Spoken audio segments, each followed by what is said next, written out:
And Sahaya, please stop me if I run over my 20 minutes. I know 20 minutes is not much, but I'm gonna try to condense everything into 20 minutes. And please pardon me if I go a little bit longer, but I think this is very important to address. So I'm gonna share my screen with you. Um, Give me 1 second, please.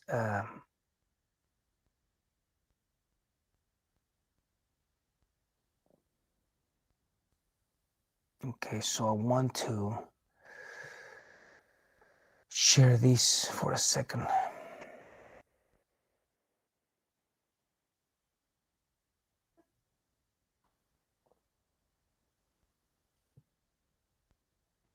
So I think you should see my screen.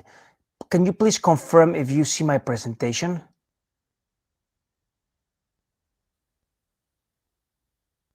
Yes. Yes. You see, okay, you see the presentation. Okay. So you should see the 4 kids on the screen. So again, I work at the International Center for Missing and Exploited Children. We are we're a non-governmental organization, an international organization located outside Washington, D.C. in the United States. I want to show you, first of all, this video. And it's very important to look at this video. It's an awareness and prevention video. It's not a real video of a victim in any way, but it's a real video of a campaign that we created to address the problem of online child sexual exploitation. So I'm going to press play. And again, this is not a real video. I'll repeat that.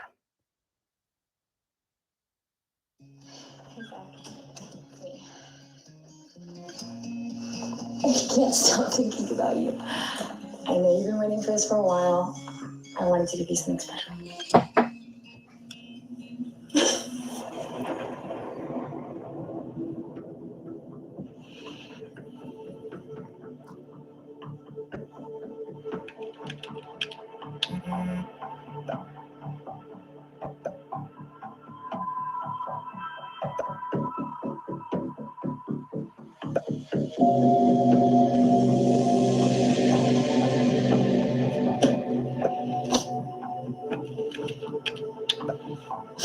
Who are you?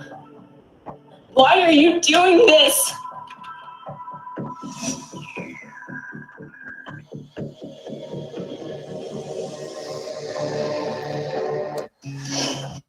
This is a very important video because what it really shows, and this is what the problem is happening right now. This is what we call sort of online grooming, where children are talking to other individuals. Sometimes there are other children, sometimes there are grown adults, and these adults entrap the children, groom the children. They portray themselves as being the same age. They portray themselves as understanding them and befriends these kids. And a lot of times these children are having problems at home. They're not talking to the parents. So they feel that they can share anything with these individuals. And often they send pictures of themselves. And this has generated a tremendous problem and a challenge for the international community, because children are now groomed and they're forced to do acts that they don't want to do. And if they don't do it, they feel like these individuals will threaten them by sending the pictures to other individuals. So this is called what we call self-generated images.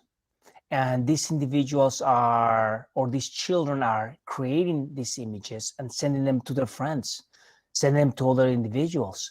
Although you cannot put children in jail for sending pictures, the approach here is to really create awareness, education, and prevention. Because once these images fall in the wrong hands, they can really do a lot of traumatic damage to children. Now, when we talk about online exploitation and we think about pictures of children, we're talking about the worst of the worst images. These are not just selfies that these children are taking. Sometimes when they're in the bad or of hand actors, these are abuses that are in the worst way possible of children. We've seen images of children getting abused in worst possible ways. We have seen PowerPoints on how to abuse children and videos. And once they're online, you're never going to get them out. And I'm also talking to the adults here in the room. When you post pictures of yourselves with your friends on the Facebooks, on the Instagrams, and you can delete them, there's always going to be a copy. Always think about that when you put a picture of yourself or of your children. There's always going to be a copy, even you delete that copy. Now, there are hundreds of thousands of millions of images circulating the internet. And these are violent crimes against children. And these are real crimes.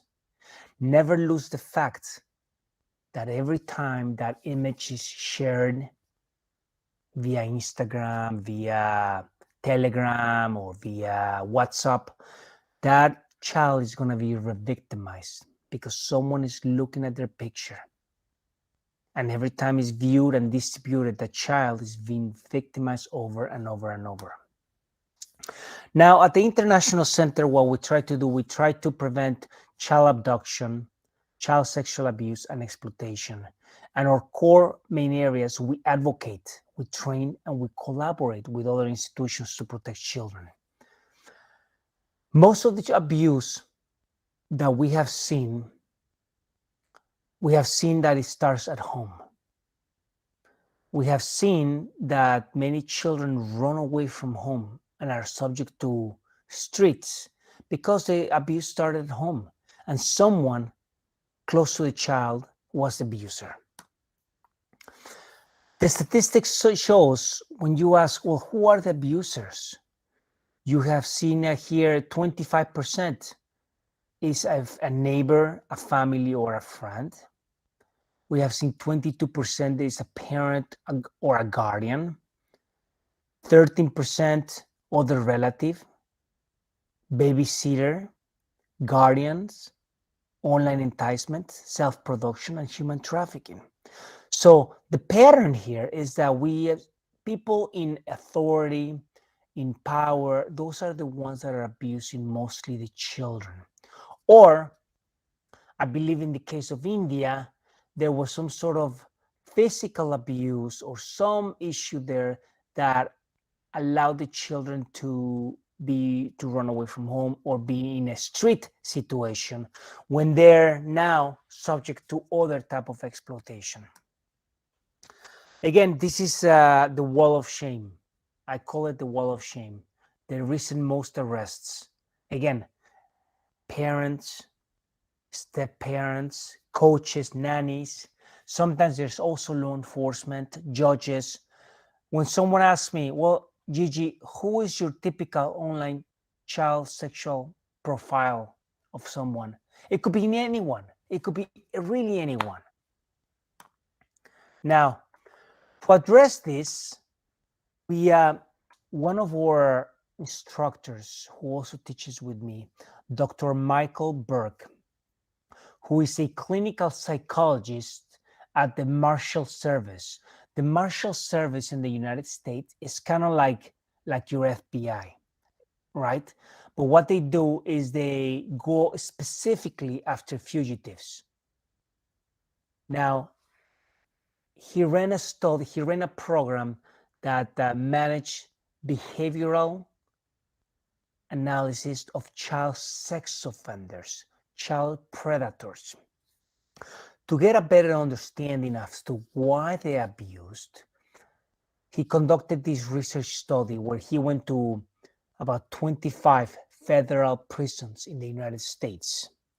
And this study, you can download it online. It's called the Butner Online Child Sexual Exploitation Study. And his interviews, he interviewed about 200 to 250 child sexual predators to again get a better understanding as to why they abused. Often we think, well, it was their first time, he was curious. Often they say, well, he was abused as a kid and now he's abusing again. We often call it the vampire effect. And as you know, the vampire effect, once you've been bitten once, you're going to turn into a vampire. But it's not really a curiosity issue. It's not really a vampire effect. These individuals are attracted to prepubescent children. You can't change them. One of the interviews, the individual said, well, doctor, you are attracted to females, heterosexual. You're never going to change it. So you cannot come in one day and say, you got to stop liking children. Our approach or appeal is to like prepubescent children. Once the children hit puberty, about 13, 14, they're not attracted to the children. So we're seeing that the victims, they're not teenagers, but they're younger and younger and younger. In the interviews, 83% out of the individuals that he interviewed had images of child sexual abuse from 6 to 12 years old. 39% had images of children 3 to 5. 19% had images of infant and toddlers. 92% had images of minor genitalia showing explicit sexual activity. 80% had images of children showing a sexual penetration of a child. And 21% had images of child pornography depicting violence such as rape, bondage, or torture. What we're seeing here is that the violence, again, are getting more gruesome with violence and rape. But 40% out of all the people that he interviewed were dual sex offenders. That means they were arrested, they were put in jail, and the minute they got out, they abused again. So you ask me, what's the cure to this? There's no cure. You can chemically castrate individuals. You can give them medicine, but I think at the end of the day, they're going to come and abuse again because they're opportunistic. This statistic shows us, this statistic is from 2009, from the UN Special Rapporteur of the Sale of Children, Child Prostitution, and Child Pornography. Now, in 2009, we did not have Instagram. I believe that Facebook was about 2 years old. I believe Telegram, WhatsApp, TikTok, and all this online stuff wasn't available. And at that time, the UN estimated that there were 750,000 child sex offenders online at any given moment. Now, with the growth of technology, with the impact of COVID, I guarantee you that this number has quadrupled. And I don't have a recent study, but I guarantee you that this number has quadrupled. And that's because online activity has grown and the access and the demand has really grown. This individual traveled from Wargon, India to have sex with a child in the United States, 13 years old. He started the chatting online. He didn't know that he was chatting with an undercover police officer. The minute that he got to the United States, he was arrested. Even though he never committed the crime, he was committing the intent of having child sexual exploitation, and that is a crime.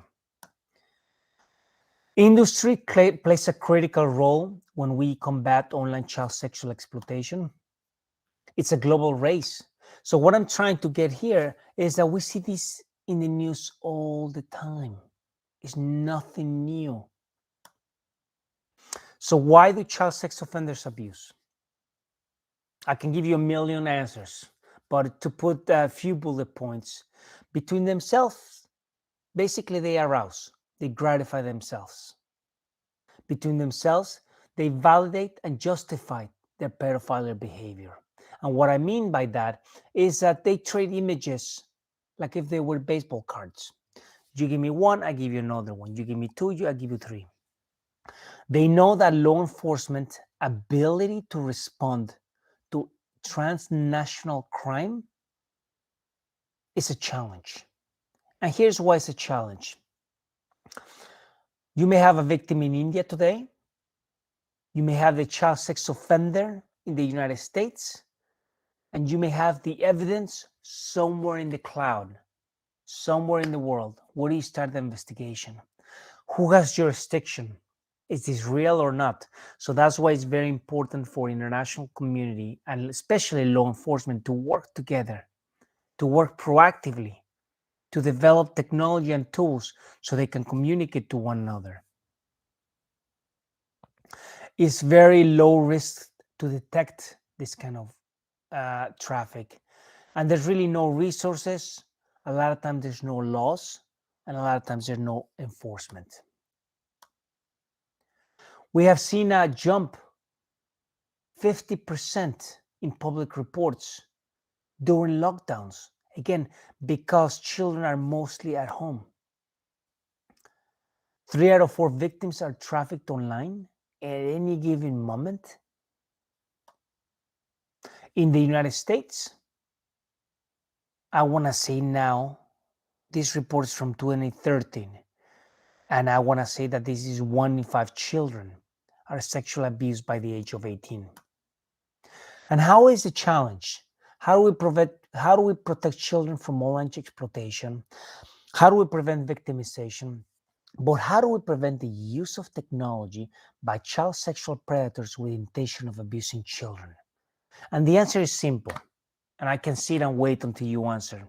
But it's really creating awareness, prevention, education. That's the only way you're going to combat this problem.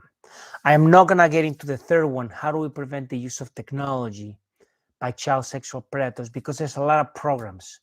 But we can sit here and talk to you for about an hour, and I don't have all the time. But next time we can definitely talk about that specific area. The global challenge, of course, is a global challenge. Our sister, the National Center for Missing and Exploited Children, in 2020, they received 21.7 million reports all over the world of child sexual exploitation. There has been a 97.5 increase of online enticement. So the problem is really growing. And how do we tackle this? Do we unplug the cable and take the technology away from the phones? Even I'll tell you, and I'll be honest, I'm an specialist in child protection. And about 4 days ago, my 13-year-old daughter, she came to me. It's like, he said, Papi, here, look at this phone. Sam, who's an acquaintance of my son, who's 15 years old, sent pictures of himself to her. How do you address this? I think I had it all in my mind, right? I think I did it right. But how do you address this? So first of all, I talked to the parents. I brought the parents up here, and I talked to these children. I talked to Sam, and I told him, listen, Sam, what you've done is not only illegal, but what you've done has opened another door for other offenders to look at your pictures online. You're never going to get those pictures back.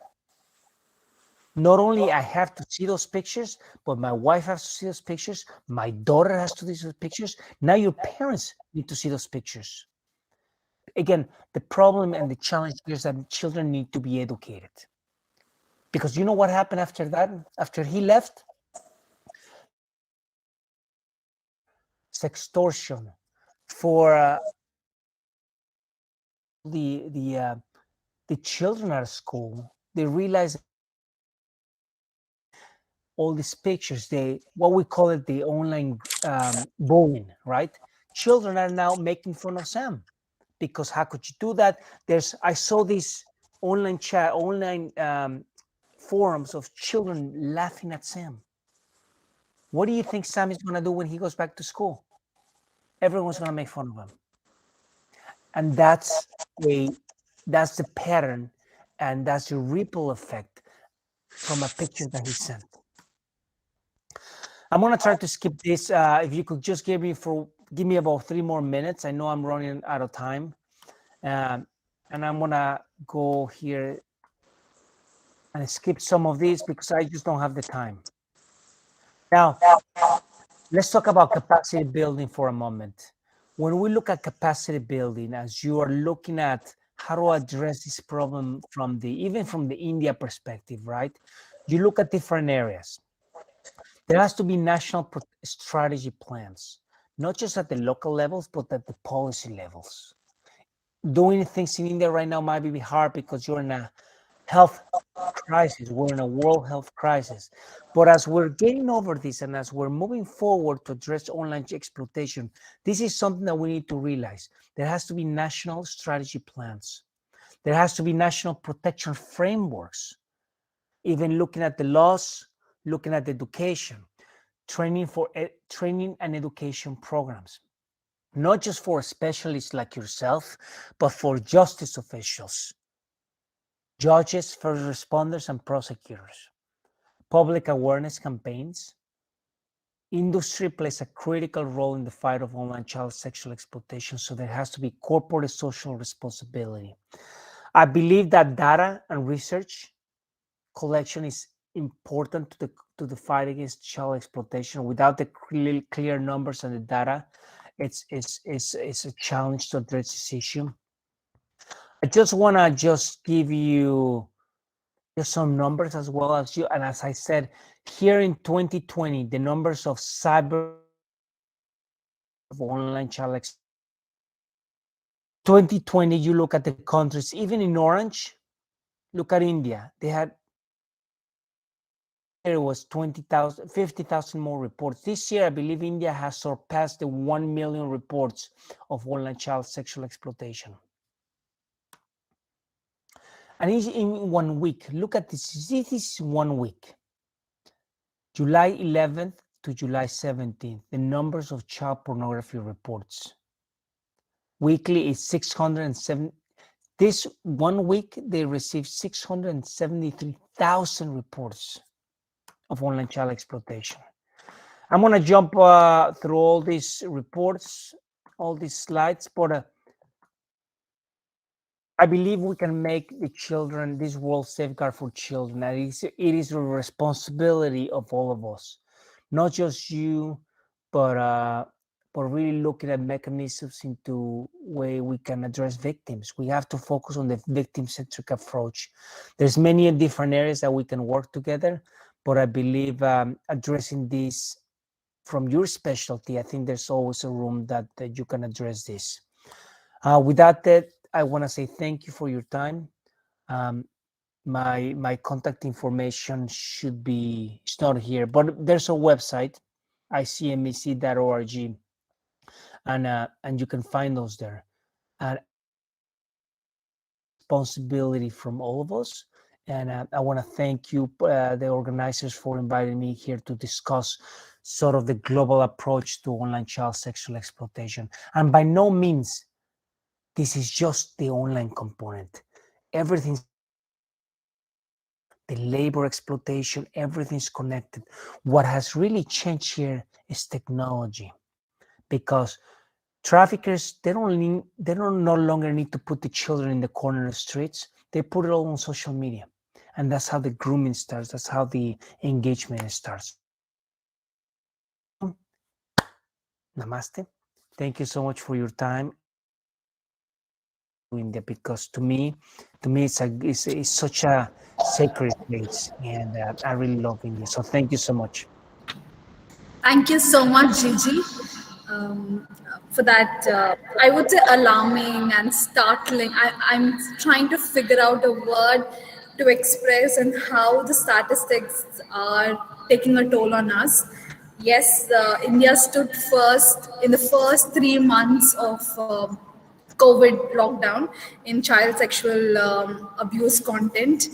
I think we were highly ashamed of it. And yes, as you rightly mentioned, awareness should reach to the nooks and corners across the world and especially India.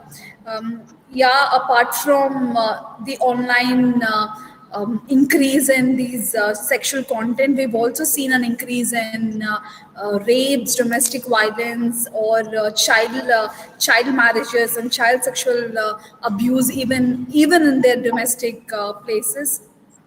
Yeah, you kind of reiterated the importance of developing safeguarding policy and the importance of capacity building in India. I think Maristella College and other organizations across can partner with ICMEC to see how we could build that in India, and that will be a great step from here on as we take this international webinar into more practical terms. So that will be really great. I will have Sister Sahaya also share a few words. Hi, Mr. Gigi. Hello. Hi, we have been in touch with each other for almost a month. Only online we have been contacting. I want to say a word of thanks to you from the Department of Social Work in Maristella College. Actually, I got your contact through IJM, Ms. Alice, International Justice Mission from Chennai. So I have a great appreciation for you because with one mail from me, you accepted. And you have been constantly in touch with me. Each time I send a mail to you, I used to receive the reply as soon as possible that you could do. So I am very, very grateful to you. And I'm sure many people are listening to you, and we have given also YouTube link. Your talk will surely will go global, and everyone who listens to you surely will be inspired. So from my part, personally, I thank you so much for making yourself available. God bless you. Thank you. Thank you. Thank you. Thank you so much. With this, we will have our next presenter to talk about Anti-Human Trafficking Club, something that was mastered and brainchild of Dr. P.M. Nair, whom we heard yesterday. We will have Dr. Shrija Remani, Professor and Research Coordinator, Christ University, Karnataka, what they have been knowledge. Over to you, ma'am. Thank you. Thank you all for inviting me to present the project we are doing on Anti-Human Trafficking Club. Let me go to the presentation now. This is the topic I got to present today. A big thank you to Maristella College, Sister Sahaya Mary, and Dr. Sister Jacinda and Kalpana ma'am and the correspondent. A big thank you, because the content, the topic we are discussing today is a need of the hour. What way we can do, and what we have done, and what we can make it change. And that's the way we all are came together, and we are discussing, and we are coming with solutions. I'm really appreciate the previous presenter, and he was bringing the scenario, the profile, what actually, and how we can go ahead with that, and what way we have done for our children and women. Thank you so much for organizing this program and inviting me for this program today. I'm going to present my project, what I'm doing with the support of Star Health Insurance and Allied Services Private Limited.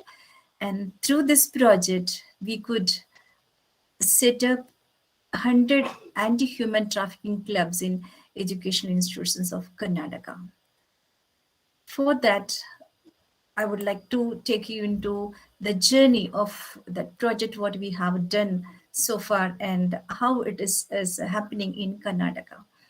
And it's already done, the project is already done, and what way we can do more about that, and how the other anti-human trafficking clubs in other colleges can do in a better way.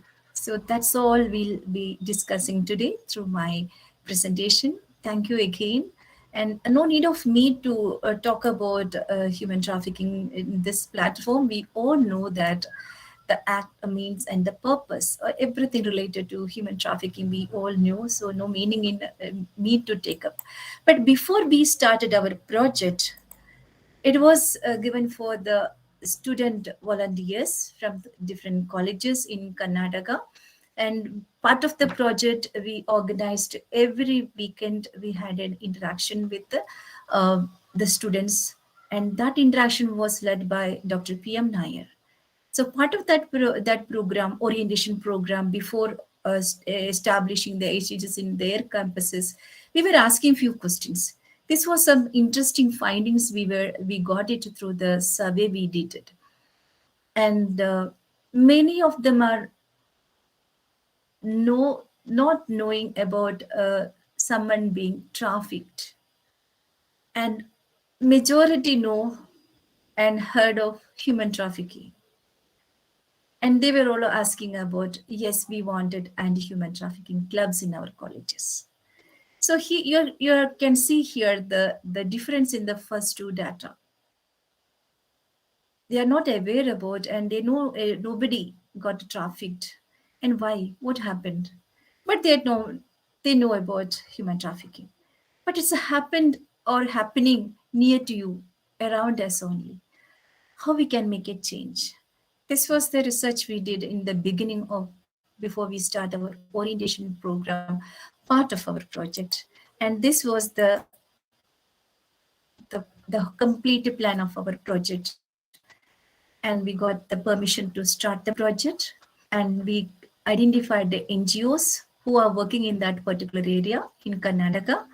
And we had a continuous discussions and interactions with them. And we identify the colleges. These are the initial steps, identifying, and we got a very good rapport with the members in the organizations and how they work with them and work with the victims of trafficking. And they were giving us a lot of understanding about how to go ahead with this project and how we can support the college students. And NSS coordinators also were with us to support us to establish this. And we made action plans with the partners and all the college students, and we gave an orientation program every weekend, 2 to 3, 3:30, 4. Sometimes it is extended long. And we had, because many of them are having a lot of confusions as well as clarifications we required to give. And all these training programs were led by Dr. P.M. Nair. And we had a consultative meetings also with the experts along with the students, and we connected with all the colleges with the experts in that particular area, in their areas. And we made a drive. Actually, prior to that, we had contacted all the colleges and we made a drive. Yes, within the 4 months, we will be conducting and giving training to each campus, each college. And we have identified each colleges, and we were calling them for a training program, and we were giving them inputs with the support of all our NGO partners, especially IJM. Made a big role in our project to orient them in a proper way. And our NGO partner, the Freedom Project India, they were there throughout with us before conceiving this project, the topic, everything. And along with this, we made an application for HEC members to safeguard our students who are into this anti-human trafficking club. We made an application with our computers engineering department. We made an application, that helpline, that will help them if they come across any kind of human trafficking, they can directly contact the authorities. So that's way we have developed, and we will be submitting that to government for the implementation. And we, that part of our project, we could conduct a state level conference for the member representatives and faculty and NGO partners. And we made a way forward for 1 year long action plan. And next year, July 30th, we will be meeting again. And we have asked them to plan for 1 year activities, and we'll be meeting again with their activities, what also are done, and we will be reviewing that and all. That's the way we have completed that project. And we have established 100 ASTCs in Karnataka. What actually the engagements, if you look at that, you can find a student engagement, a teacher engagement, campus also engaging, and a community engagement. So that's the way we have made it. That project is it all talking about. While we were giving the orientation to the students, we were asking them, here you have to identify an organization, and through this or this project, we were connecting the all the colleges to nearby NGOs, and likewise they are well connected with the organizations nearby. And we asked them to conduct initially start with the prevention level awareness program, sensitize in your campus first, then you take it to the next level, the communities. Then in nearby places you can go and work with them and understand what is happening with them, and work with the child line every district we have. And at the last you have to organize a big program to identify this, say that this the way it has to be, and maintain in a rapport with the organizations who are all working. The same time motivate the students who are into that project or the mission you have taken in your campus. And this the way it works: identify, connect, and launch it, and build and implement. Here, any college you can identify a department can take up.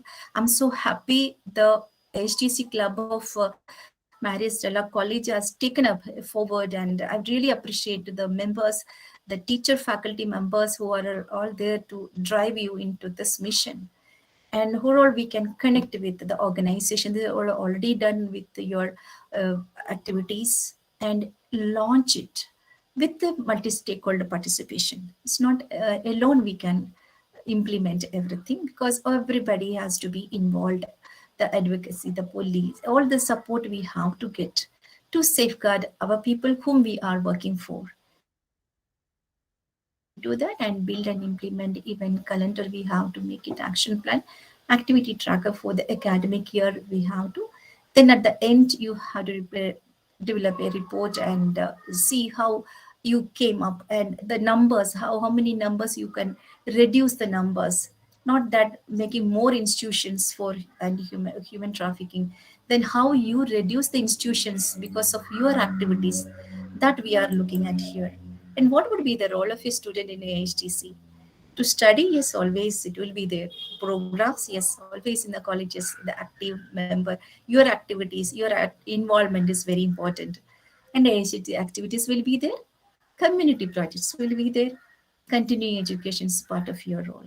But when you are really in an AHTC club, what all you can do? We can see here. You can do research, part of your HTC. You can do give internship to your campus, your people, as well as other departments and other colleges. Let them also do internship in your HTC. Understand how you work for the people, the placements, publications, IEC materials, blogs, social media campaigns, film festivals, competitions, network with the government agencies that already you are doing, and seminars, conferences, observation of important days, especially days related to women and children. TED Talks also you can do, community engagement, street theater, public awareness campaigns. So it's a number of roles are there waiting for you. And I'm so happy your campus has done many, and in the many colleges in Kerala, other places also it's were done. I'm so happy to listen to that. And I would like to take a glance of the Journey of Christ University on AHTC. It was actually started in December 2015, and we conducted a national level research conference in the month of September 2015. And the December we were launching the Anti-Human Trafficking Club. During that research program, Dr. PM Nair was announcing this would be the impact of our conference, 2 days conference. It was a national level conference. Let us start work on anti-human trafficking clubs in all over India. So that we have taken, and our students were there batch wise. And that once that batch is leaving the campus, then they will be training the junior batch students. Likewise, that it was sustained until now. And 2016, you can find out that the next batch came. We gave the training program with the support of IJM, all other organizations in that particular area. Then they were taking care. The first 2 years only we had continuously we were engaging the students with our own engagements and our own involvement more into organizing programs, trainings, and all. The third year onwards, we could find that they have taken the initiation. They conducted the organizations, then they made a lot of changes through their activities, film festivals, and all, and regular campus activities. They took it, and we took it into a communities also. And the last year, we had again another program we conducted in the 29th of July.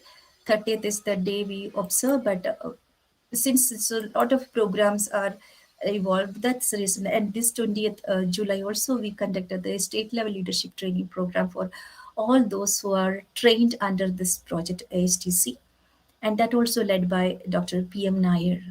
So that's all about the project we done in our campus.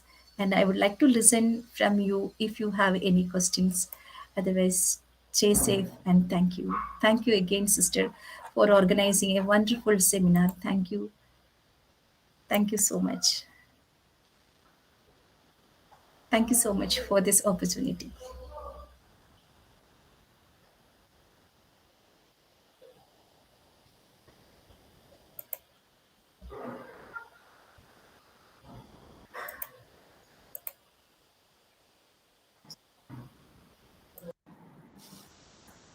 Happy to see you, ma'am. Thank you so much for sharing your experience. And I heard about your club from many, many people. I was inspired. I had a dream of making you to speak to our students. And many of our students are listening to you in YouTube. So we are very happy, ma'am. And as I discussed with you, I think we all can meet together and have not just national level, we can even have a global level. Yesterday, a person from Italy, when she spoke, she was talking about global. Globally, we should make this club known, and there should be a lot of exchange program from your college students, ours, and students from abroad. So I have a dream, and for which we are very much in need of your suggestion and your help. So we are also planning to go to different universities, ma'am. Like already we have Nagarjuna University has, even AP they have in Visakhapatnam. But still we have decided to reach out to Telangana, that's Hyderabad side, so that we can have more clubs. We can, all the colleges and girls, we can get connected. And we can do a lot, especially among the students, because they are the young generations. And when it comes to online safety, they are the most affected by that, I'm sure, because we are seeing our own students, especially when it comes to lockdown, and they are 24 hours into that. So thank you, ma'am. Your talk had been very inspiring for us. We have taken a lot of inspiration from you, and your presentation is well done. So thank you so much. So in future we shall get connected and do lot together. Once again, I thank you, ma'am. Thank you so much. Next speaker.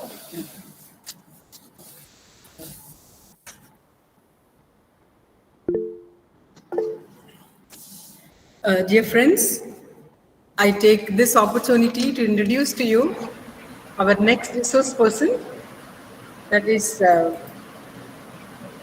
Sister Meera, the President of Amrit. You may be wondering what this Amrit sounds like. Amrit stands for Asian Movement of Women Religious Working Against Trafficking in Person. This is an Asian movement which took shape in 2009. And I'm very proud to tell you, I am part of this forum.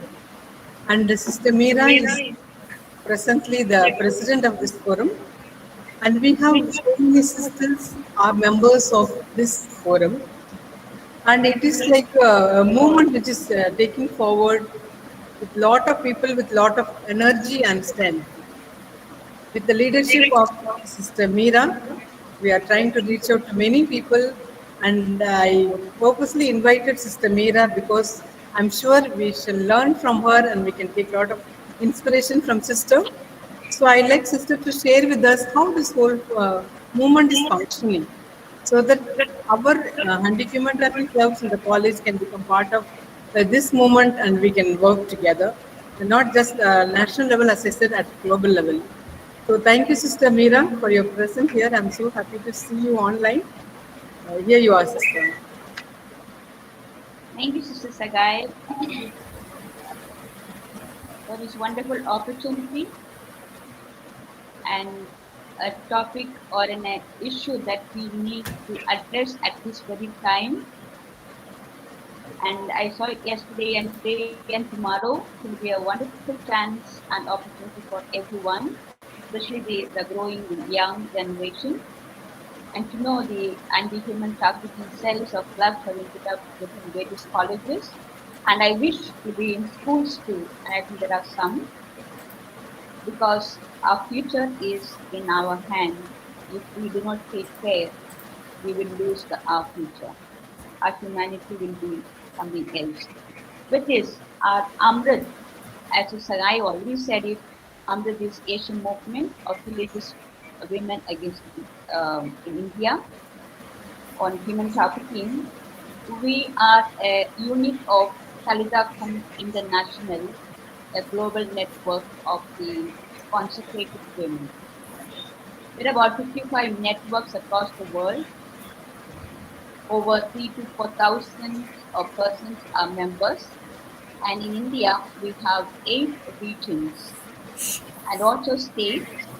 A region is like a northeast region or a western region, but there are more states also involved, and they have state coordinators, such making a regional networks.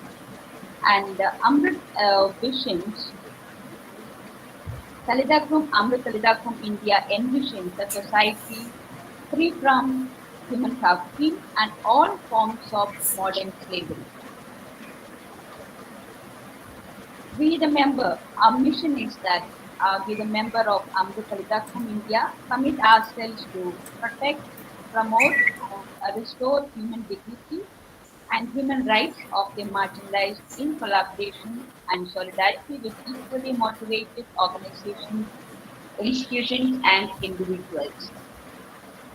Since you work in these different areas, different regions, at the grassroots level, these are very far-fetched areas, remote villages, where when people have been migrated, there have been migrants. You have seen the papers during the COVID, during the pandemic, how the migrants were suffering, how they have been really in the pits. They could not get home because of the protocols and etc. But the pathetic situation they were put through, the safe migration which we lack in our country especially. Because of that, a lot of human trafficking also is taking place. And we know from our grassroots network, there are many number of persons who have been trafficked, who have been kept like slaves. At the early days, we had the humanity, I think it's the time memorial, the humanity had the slaves purchased and sold. That was a pattern. Like the same thing we still continue in different forms, which we need to get out of it. If we not now, then when are we going to? That's what we need to ask. And our identities, of course, is as consecrated women, also a like-minded organizations who we collaborate with. Basically, with the sisters who run about different shelter homes or preventive measures, awareness, creating awareness, protection homes, rescuing, prosecutions, also rehabilitation, also reintegrating them into the society. And at times from cross-border, from the other country, Asia Pacific or any other country, we bring them and we have a network so that we repatriate them to different places. And especially we have from the north to south and even south, we have many people have been trafficked, and if have been people just have been instrumental to rescue them and to take the judicial or legal assistance and to do the necessary actions. And Kalidakum also, Amrit Kalidakum is also committed to do a research and to take up our role as facilitators on the ground level, our regional network, state level, to really to enhance and to strengthen this regional network perhaps in collaboration with the education sector, because we have the young ones are there for studying there who are maybe the schools or colleges. Such initiatives, such like how you are doing now, this anti-human trafficking club or cell in each institution are there. Unless and until we create awareness to the young, we will definitely lose our humanity. Our young people will lost forever. Because especially we are speaking about online safety of women, also of children, of many online. We have been really, it's on the increase. As the previous speaker spoke, it's really shocking. What I want to add is here is that the education, of course, plays a vital role, creating awareness and continuing. And how can they give a change?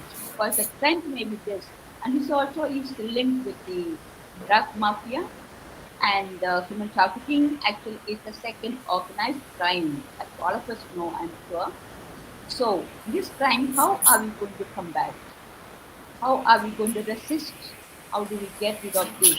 We have from social work department, and so we have a commitment and dedication to this. So as Amrit members, we are ever ready to collaborate, to network with different student clubs from different regions. It will definitely take the message across. So we can foster a safe migration, safe security of our children's life in families and villages, especially. And these days, especially with these online studies where the children have been exposed to smartphone, it's really very risky because of the pandemic, of course. But if there's someone to supervise them, it's a very sad thing. So that also is a point where we need to, how can we look into this issue and how do we um, streamline these areas where children have been just drastically exposed to. We also need a political, I know we are aware of our country laws in our own country, also elsewhere, but definitely we lack a political will and determination to taking up this issue and to implement certain laws that have been passed. Making a law is not the important thing, but implementing the law and really taking a specific and stringent action against the perpetrators or the traffickers. Very often they have been escaped. So what? How can we go towards that? That is very important thing. We also have um, the awareness and it's being a mafia and it's a profit-making business. So how do we resist this revenue that our country takes, taxpayers maybe everything, but how are we going to counter this? It's a question to be asked. And Amrit networks across India, of course, and Asia level and the global level, we have, but we are trying how can we do this preventive and creative awareness in the areas so the children, the families, the villages, or the panchayat, the local government, or local police stations are aware and we register the people's name, the persons who have been migrated or missing from the particular areas. So only then we can track them too. Otherwise, sometimes people do not know so and so is missing. Someone is going to work where, what type of work, how many hours of work, how they have been treated, what's happening. There are no voice. So that is definitely it's a question that we need to ask. So Amrit is taking a lot of trouble in that. How can we have a safe migration in our own areas, in our respective regions? How can we bring about a safe migration? And there people have there is even a pandemic. No one need to be anxious about it. They have been taken care. That we learn to respect individual persons and to restore their dignity.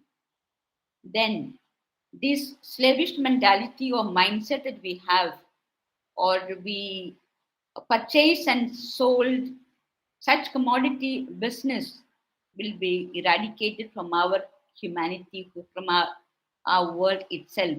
It is a high time. It's a very high time that we are not no more.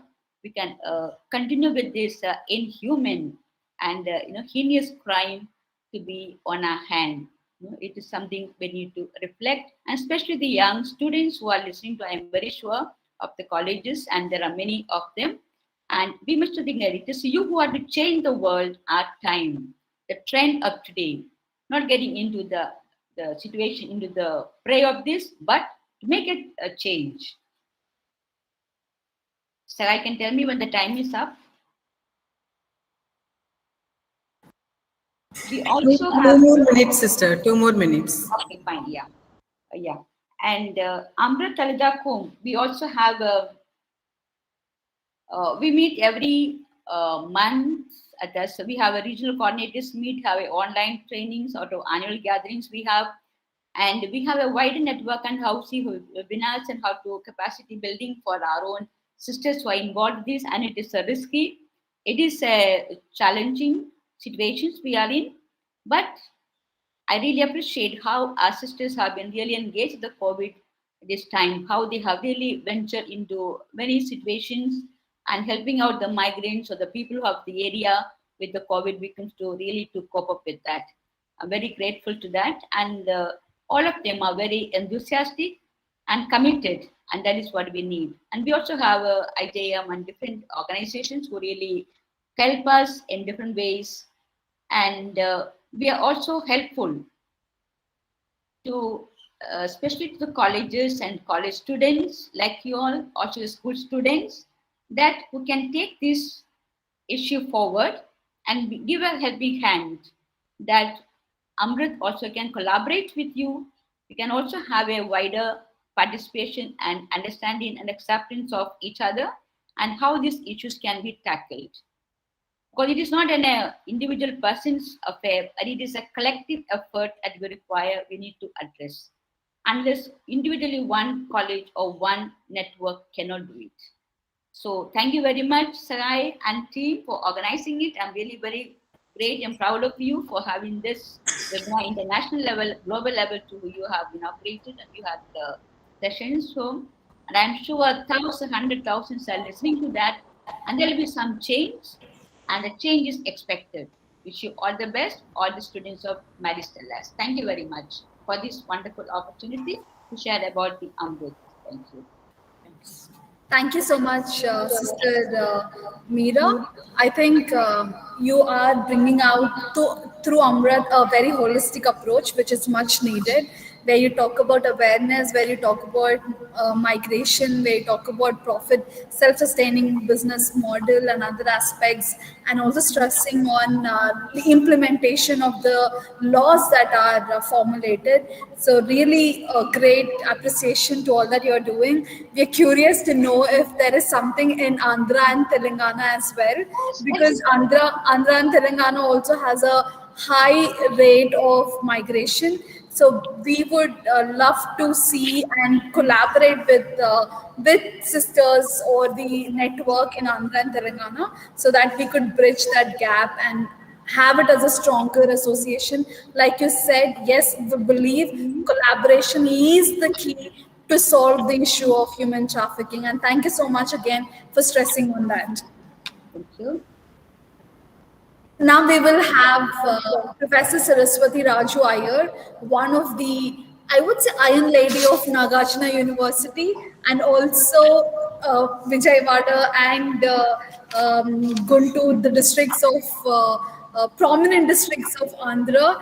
She has been pioneering in doing a lot of social activities, awareness programs. She's very active, and I think we want to take this opportunity to congratulate you for becoming the dean of social studies. If I'm not wrong, congratulations, ma'am, and we're super happy. We are happy that we could collaborate and do greater activities together. And with no further ado, I would like to have you invite you to address us. Thank you, Crystalite. Am I audible? Yes. If you could just tilt your laptop away from you, because you're not fully visible. Now? A little more. Your upper face is being off. We have to go little back, ma'am. Yes, perfect. Correct. So, very good afternoon, ladies and gentlemen. I would like to profusely thank the organizers, particularly my good friend, Sister Sahai Mary, for giving me this wonderful opportunity to share the experiences of Anti-Human Trafficking Club at Acharya Nagarjuna University, Guntur. Acharya Nagarjuna University is among the first universities, among the state universities of Andhra Pradesh to have launched Anti-Human Trafficking Club on 30th July 2020, commemorating the World Day Against Human Trafficking in Persons. And we had the good fortune of having the esteemed presence of Sri Gautam Savangaru, DIG of Andhra Pradesh, and Srimati Vasireddy Padma Garu, the Honorable Chairperson of AP Mahila Commission. We also had the good fortune of having Dr. P.M. Nair Garu, who has been contributing towards the mitigation of the social evil, namely human trafficking. And in collaboration with International Justice Mission, we launched this Anti-Human Trafficking Club in our university. And on the very same day, we also entered into a memorandum of understanding between Acharya Nagarjuna University and International Justice Mission. So since then, since entering into the memorandum of understanding with this prestigious organization, namely International Justice Mission, in collaboration with this prestigious organization, we have been working jointly in order to mitigate the social evil that is human trafficking. And we also organized a webinar on human trafficking during COVID-19 pandemic with special focus on women and children. As all of us know, women and children being vulnerable, they are more prone to different forms of atrocities and violence, and they are vulnerable, and this pandemic situation also has affected them to a very large extent. So we wanted to understand the problems and issues that they are confronted with. So we organized a webinar in collaboration with International Justice Mission, and we had the good fortune of having the presence of Srimati Vasireddy Padma Garu, the Honorable Chairperson of AP Mahila Commission, and Dr. P.M. Nair, and Dr. Soni Kuti George, who spoke about the impact of COVID-19 on children.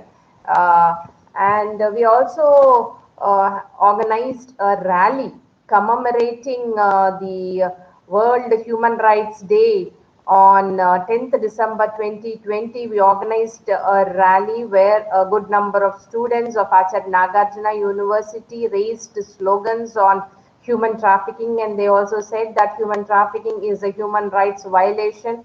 So this rally is organized in order to sensitize the students, the teaching staff, the non-teaching staff, and other visitors who come to the university on the issue of human rights violation. So this was a very important program that has been organized as part of the Anti-Human Trafficking Club of Acharya Nagarjuna University. And we had the esteemed presence of our Honorable Chairperson of AP Mahila Commission, Srimati Vasireddy Padma Garu, who was the chief guest of this rally. She inaugurated the rally, and the students actively participated in raising slogans and in sensitizing the public. And we also have been giving programs to the inmates of Ujjwala Home, which is one of the homes which gives training, which not only gives what to say, accommodation for the survivors of women trafficking. And they also give some training to the inmates so that as part of the rehabilitation program, these inmates are given training. So as part of community social responsibility, which is one of the community outreach and extension activities of Acharya Nagarjuna University, is taken up as part of community social responsibility. So as part of community social responsibility, we have been giving a number of training to the inmates of Ujjwala home, like for example, jute bag making, block printing, fashion designing, preparation of home needs, and the recreational programs for these inmates, because they are psychologically affected and mentally also they are affected. And if they want to get themselves diverted from the trauma that they have gone through, we thought that recreational programs would be of immense help to them. So we organized a magic show program for them, and we also have given demonstration of nutritious food for them so that they will take care of their nutritional needs also. And HB test was also organized, and iron rich food, how to prepare iron rich food and snacks and things like that. We have given them training on these aspects as well.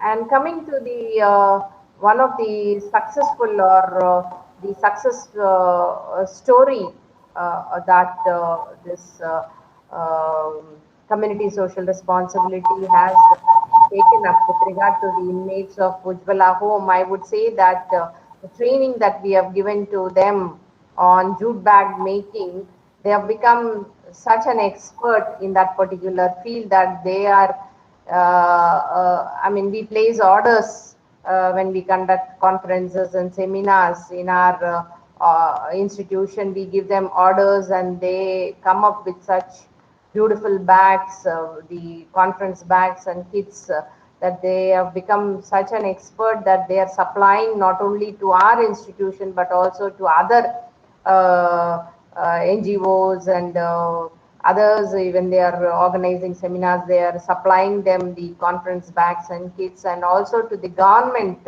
as and when they organize programs, they are getting orders. So that is a very successful program, I would say, where they are able to get themselves, they are able to come to the mainstream of the society. And this small little contribution from our institution is going a very long way in helping them to become rehabilitated, I would say. And we are also the first among the state universities to have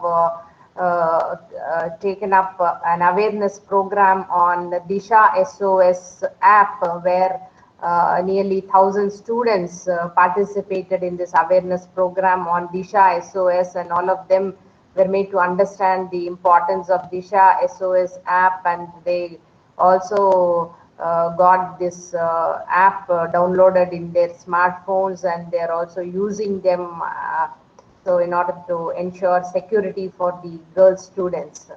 And as part of the anti-human trafficking club, we are networking with the judiciary, with the AP police, with AP Mahila Commission, with the NGOs such as International Justice Mission, Red Rope, UNICEF, World Vision, and so on and so forth.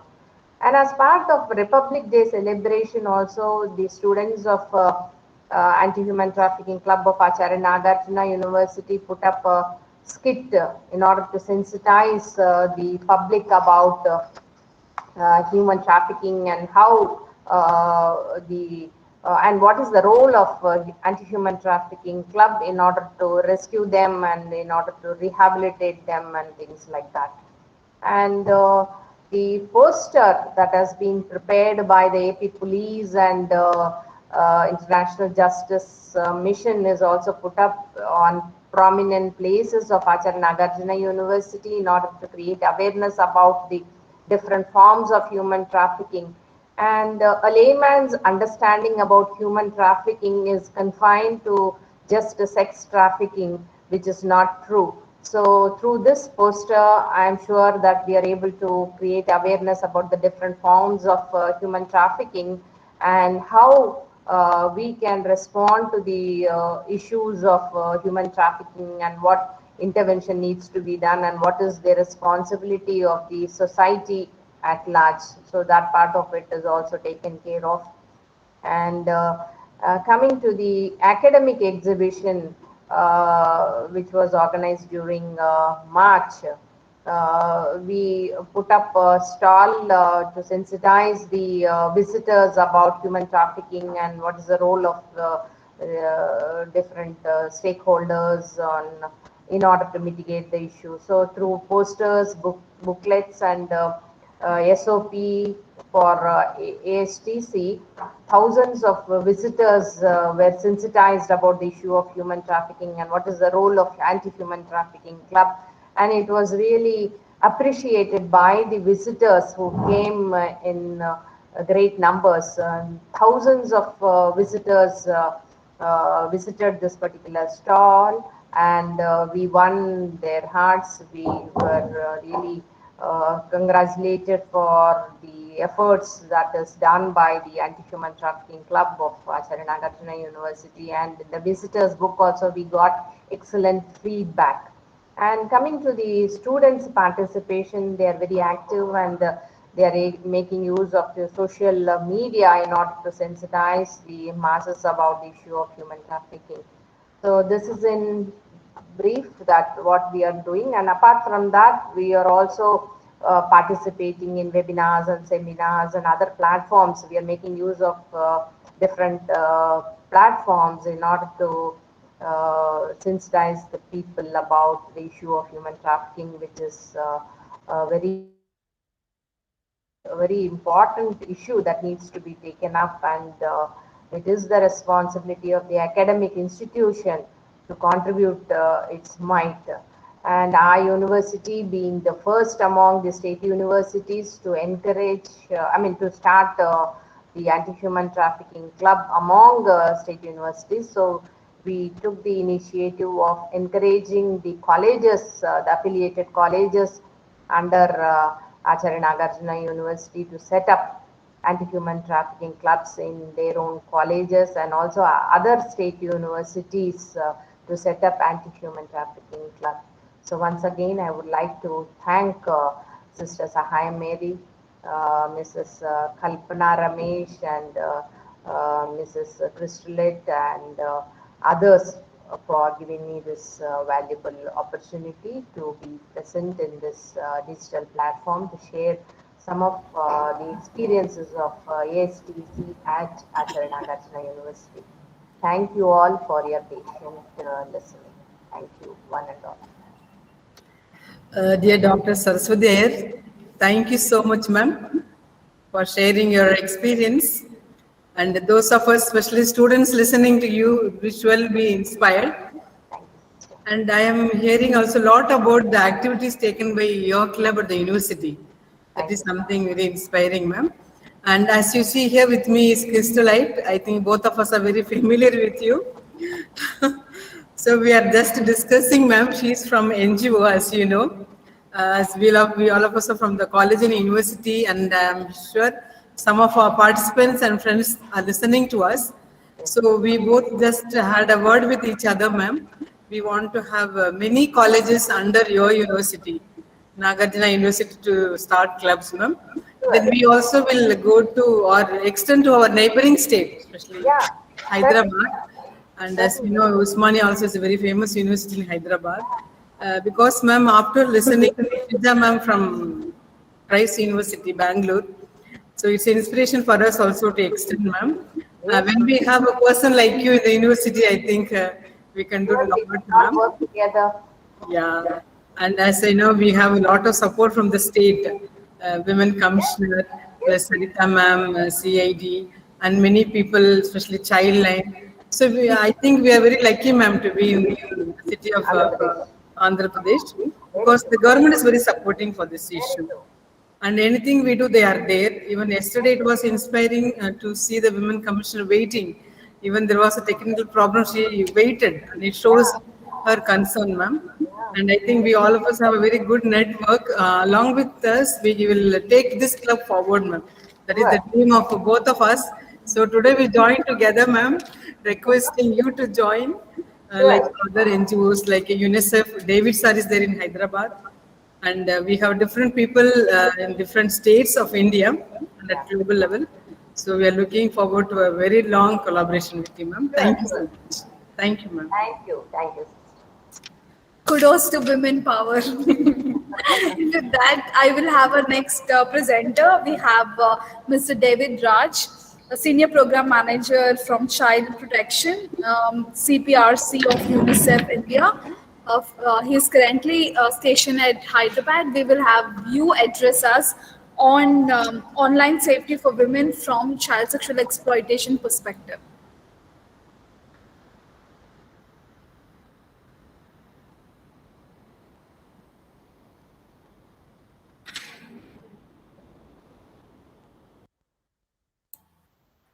Okay, are you able to hear me? Yeah, thank you. Thank you, Chrysolite, and thank you, Sister Sahaya. Thank you, sisters from Maristella College. It's wonderful to get back to you all of again, once again. I just wanted to touch upon two important things about online sexual exploitation of women this afternoon.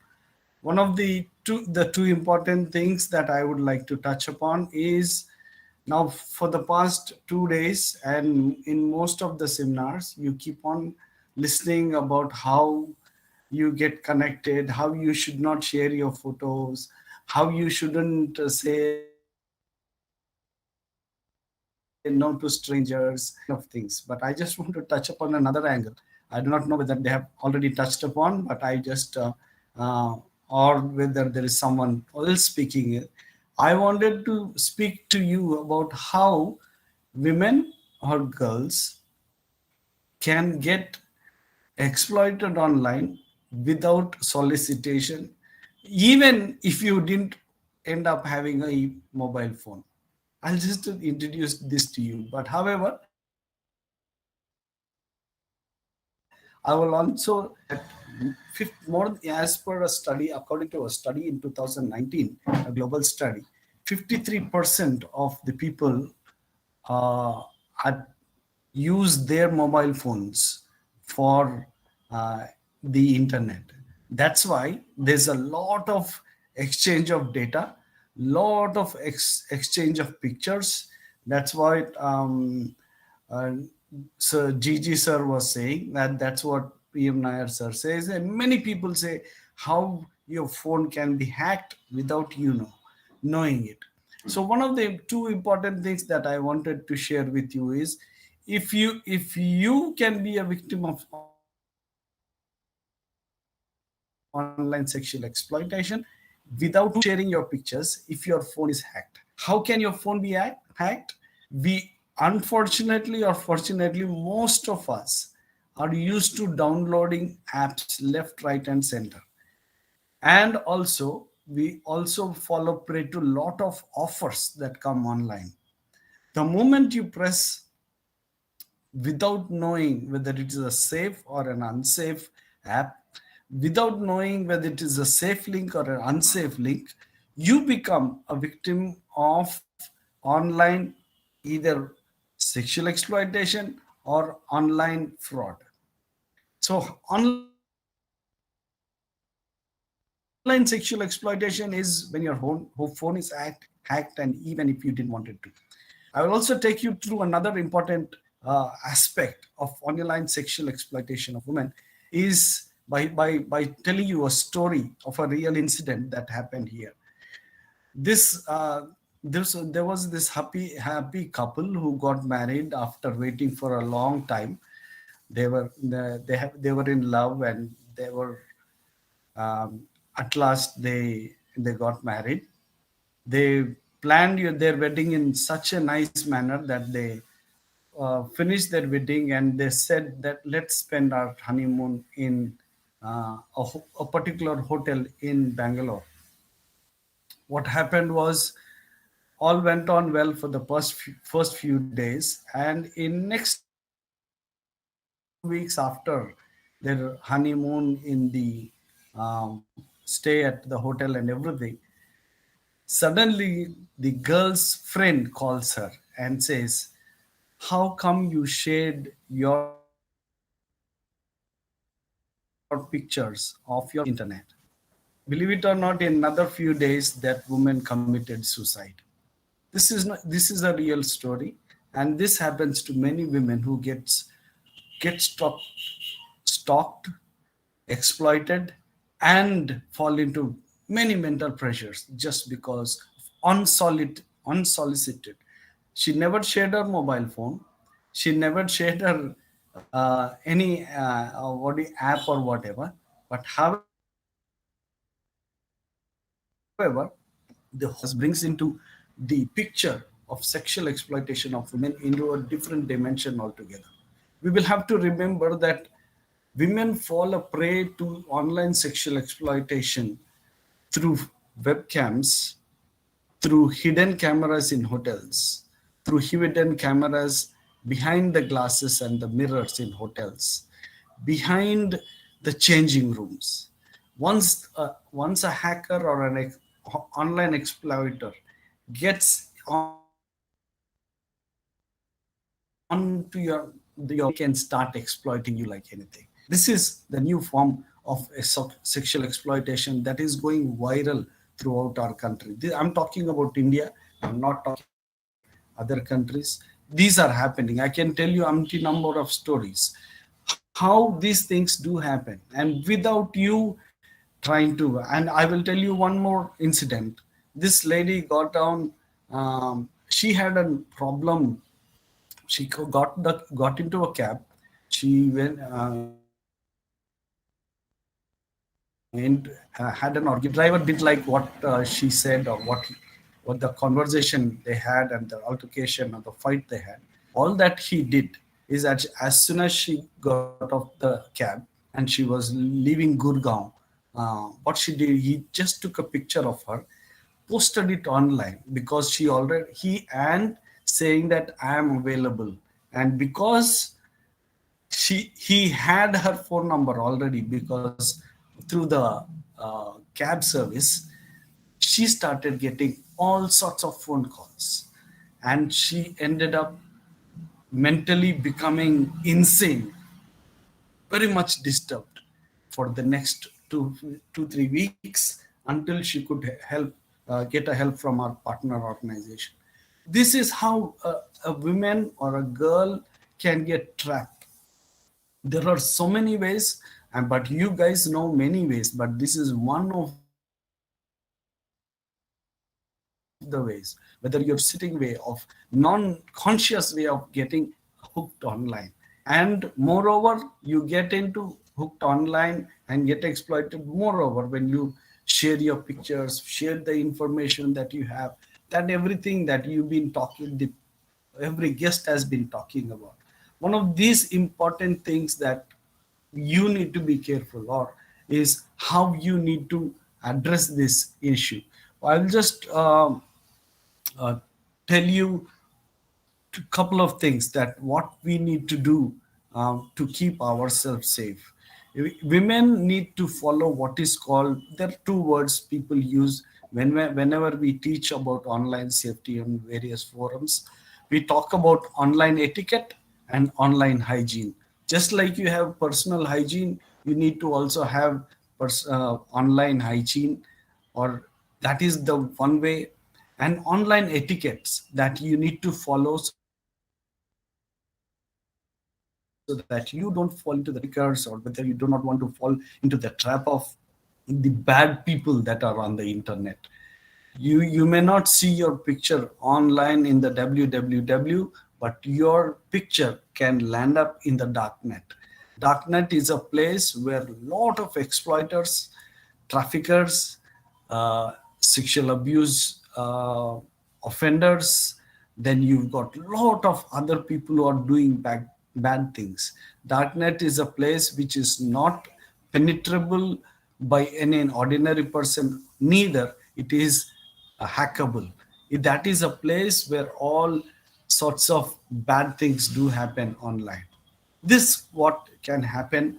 So one of the other parts that I wanted to talking about, what you want you to be aware about, is the dating apps. Lot of women are getting sexually exploited through dating apps. Some of the women are getting exploited even through apps like shadi.com, even the marriage apps, that marriage websites that are online. You need to be very careful whom you share your information with. One of the important, in closing, I would like to tell you is, whenever you get into trouble and whenever you find that you have been trapped or your pictures are going online, there are two things that you need to immediately do.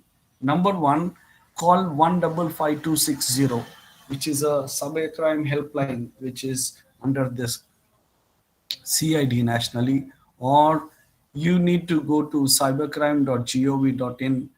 Help, send them an email, send them the problem, tell them what the whole thing happened, and they will try to connect with Internet Watch Foundation globally, or ECMEC, just like Gigi sir was there, like organizations like this, and try to bring down that image. I know it is very, very, very difficult for you to for them to do that, but you need to be really quick when you try to send them that information or lodge your complaint.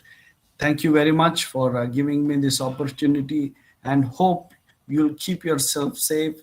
Keep on checking where you're going, where you're changing, what you're doing, and wherever there are hidden cameras, kindly check. There are a lot of apps that are available in your mobile phone which can give you to check whether there is a, in the bathroom, public toilet, or the hotel, or the changing room, or wherever they are, there are small tools, small things where you can check whether there is any hidden camera in the room that you're there, so that you prey to this sexual exploitation online. Thank you, Sister Sahaya. Thank you, everyone, once again for giving me this opportunity. Thank you, Mr. David. Thank you so much. I have been experiencing a lot of support from you, and you had been also the resource person to our whole college, addressing them. I think it was last month. Thank you so much. It is our privilege, especially the privilege of college like us, to be in touch with a person like you who are very active in the field, and we are looking forward to many more collaborations. As I was telling to Saraswati ma'am, we are also planning to come to our neighboring state, that is Telangana, and go to different universities and colleges to start this human trafficking club. I'm sure you will verbalize, and you'll be a great support to us to start this club, especially in Telangana. So thank you so much, sir. We are even waiting for a few more collaborations with you. Thank you so much. Thank you so much. We will now have Vinutna, President of Anti-Human Trafficking Club, Maristella College, introduce our next speaker.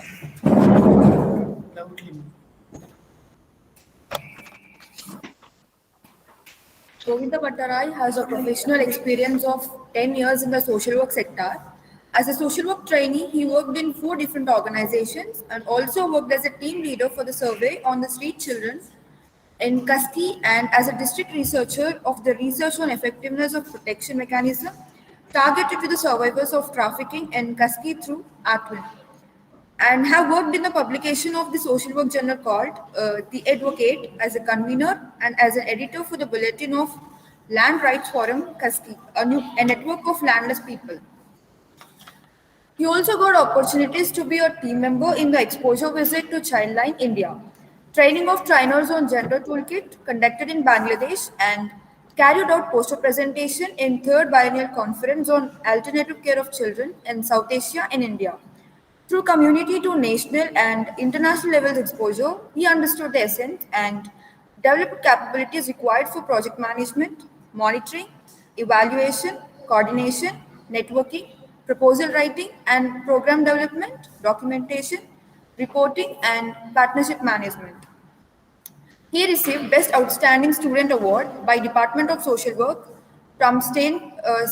Xavier's College, Kathmandu University. He was also awarded for his performance for the implementation of the project and institutional development. He was provided with the Best Employee Award 2018 by CWES. I welcome you, sir, and we are eager to hear from you about online safety for women in Nepal. Thank you. Okay, thank you so much for the introduction. And first of all, I'd like to thank the organizer, especially Mary Stella College, for this opportunity to present on online safety of women and sexual exploitation. Yeah, and I'm equally thankful to Sister Taskila Nicholas, who is who belongs to the Congregation of Good Shepherd Sisters in Nepal, for connecting myself with this opportunity to have a presentation on today's webinar.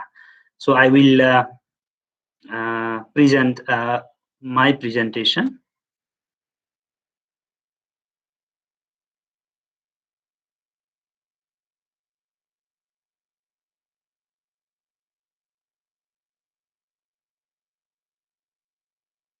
Okay, wait for a while.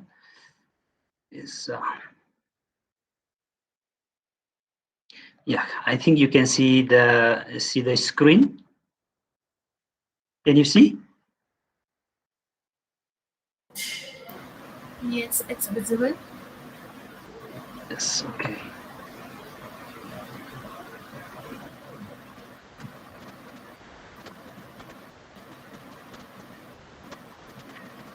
Yes, there have been a lot of enriching sessions today regarding online safety for children, sexual exploitation, and trafficking, especially related to women. And I was provided with the topic on online safety of women and sexual exploitation, being based on which I will be presenting my my presentation. So, namaste and good afternoon to you all once again. From Nepal, I am Govinda Bhattrai. I am working as a program manager at Good Shepherd International Foundation, Nepal. Good afternoon. Good afternoon. Yes, and thank you for this opportunity once again. And Good Shepherd International Foundation, Nepal is an INGO that was established in 2018 to support the mission of Good Shepherd Sisters. We have the presence of Good Shepherd Sisters in 70 countries, more than 70 countries in the world. And we have the presence of Good Shepherd Sisters in India as well. So basically, Good Shepherd International Foundation is working for the young women who are working in adult entertainment industry, who are much more at the risk of being sexually exploited and also being trafficked. And of course, we have cross-border anti-human trafficking project as well, being operated in western parts of Nepal, in the Indo-Nepal border region. Besides this, another focus of our intervention is online safety for children. So today I would like to begin with the context, and as per the topic of my presentation, the context would be the increasing trend of internet users in Nepal. So you can see over here that there were only 50,000 internet users in 2000 in Nepal. That number reached to 13,962,917 in 2016, and today a total of 91% of the total population has the access to internet as of 2021. Within the period of 1 year itself, there has been an increase of 5.8 million people who started using internet. So I just wanted to depict a scenario that how internet is popular, how internet has been a part of our lives. No matter it's children who is using the internet, or the adult, or the woman or man. So we cannot live. We cannot be without internet as of today. So it's really a part of our life. But then, are we aware that there are risks while we use internet, while we work online? So how safely are we using cyberspace? So it's high time that we ask ourselves. We aware our communities, we are aware our neighbors, we aware our relatives, and most importantly, our communities. So I will explore about on this through findings of some researches being done on online safety. So CWIN, it's a child rights organization of having a history of more than 35 years, and Good Shepherd International Foundation supported this organization to conduct a research on online child sexual exploitation. So under this research, there was a person on knowledge and internet safety, during which the research came up with the findings that there were altogether more than 1,700 participants, 1,714 participants to be exact, representing different parts of the country. We have 7 provinces at the present context. So all the children from all the 7 provinces were represented in the research, and during the research, it was found that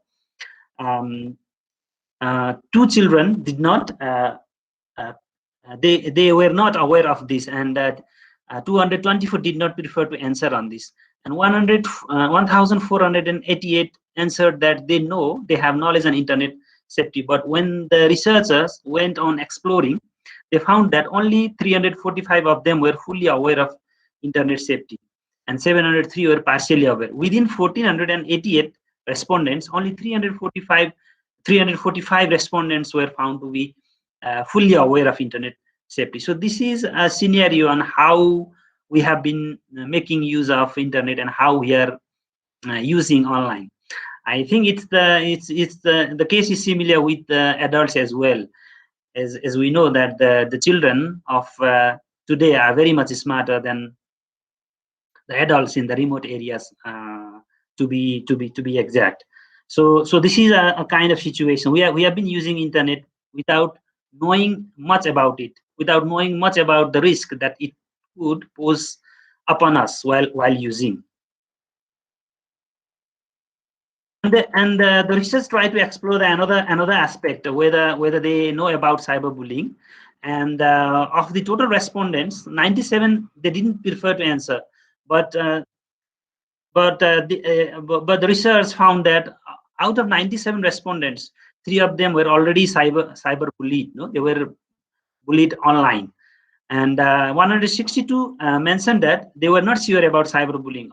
Out of 162 respondents, 18 of them were already the victims of cyberbullying, and 469 mentioned that they don't know about cyberbullying, but then 45 of them had been the victims of cyberbullying, and 986 children mentioned that they know about cyberbullying, but then 187 were found to be victims of cyberbullying. So we can imagine that even though they mentioned that they know about it, they are actually being victimized, or they are being bullied online. Research also explore about the possible risks that could happen online, and here are some of the findings from the research, like hacking of a personal account, fake relationship resulting in sexual abuse, unwanted contacts with strangers, online bullying, emotional mental pressure and stress. So these are the possible risks that could happen online. So these were the findings of the research. So there are other possibilities of risk if anyone use internet without analyzing or without taking into consideration the harmful aspects associated with it. And the research also tried to explore about the contact with the strangers online. Can you see my slide? Are you seeing my slide? Yes, we can. Yes, sir. Okay. So yeah, so of the 1,714 respondents, 457 children told that they made strangers online. So this is really a serious issue to be taken into consideration by all of the stakeholders concerned, by the government stakeholders, by civil society organizations. And out of 457 who met strangers online, 294 strangers did not force them to meet, but 163 strangers forced to meet physically. And out of 163 children who were forced to meet physically by the strangers, 9 children did not agree to meet, but then 154 met the strangers, and they experienced sexual abuse in various ways. So this is also a serious concern that we need to look upon, that we need to intervene in the upcoming days. So almost 10% of the total respondents were found to be sexually abused while using online. I will take a reference from another research that was done by ActionAid Nepal. It was about online violence. It is not only the sexual abuse and exploitation that children or women are facing online. So there are other various kinds of violence they are exposed to. And this research suggested that 34.5% of young women and girls are facing violence through internet. And the research also came with the conclusion that of the total respondents, 75 mentioned that they were offended. They had a problem from the unfamiliar person, and 25 mentioned that they received offense from a familiar person while using online.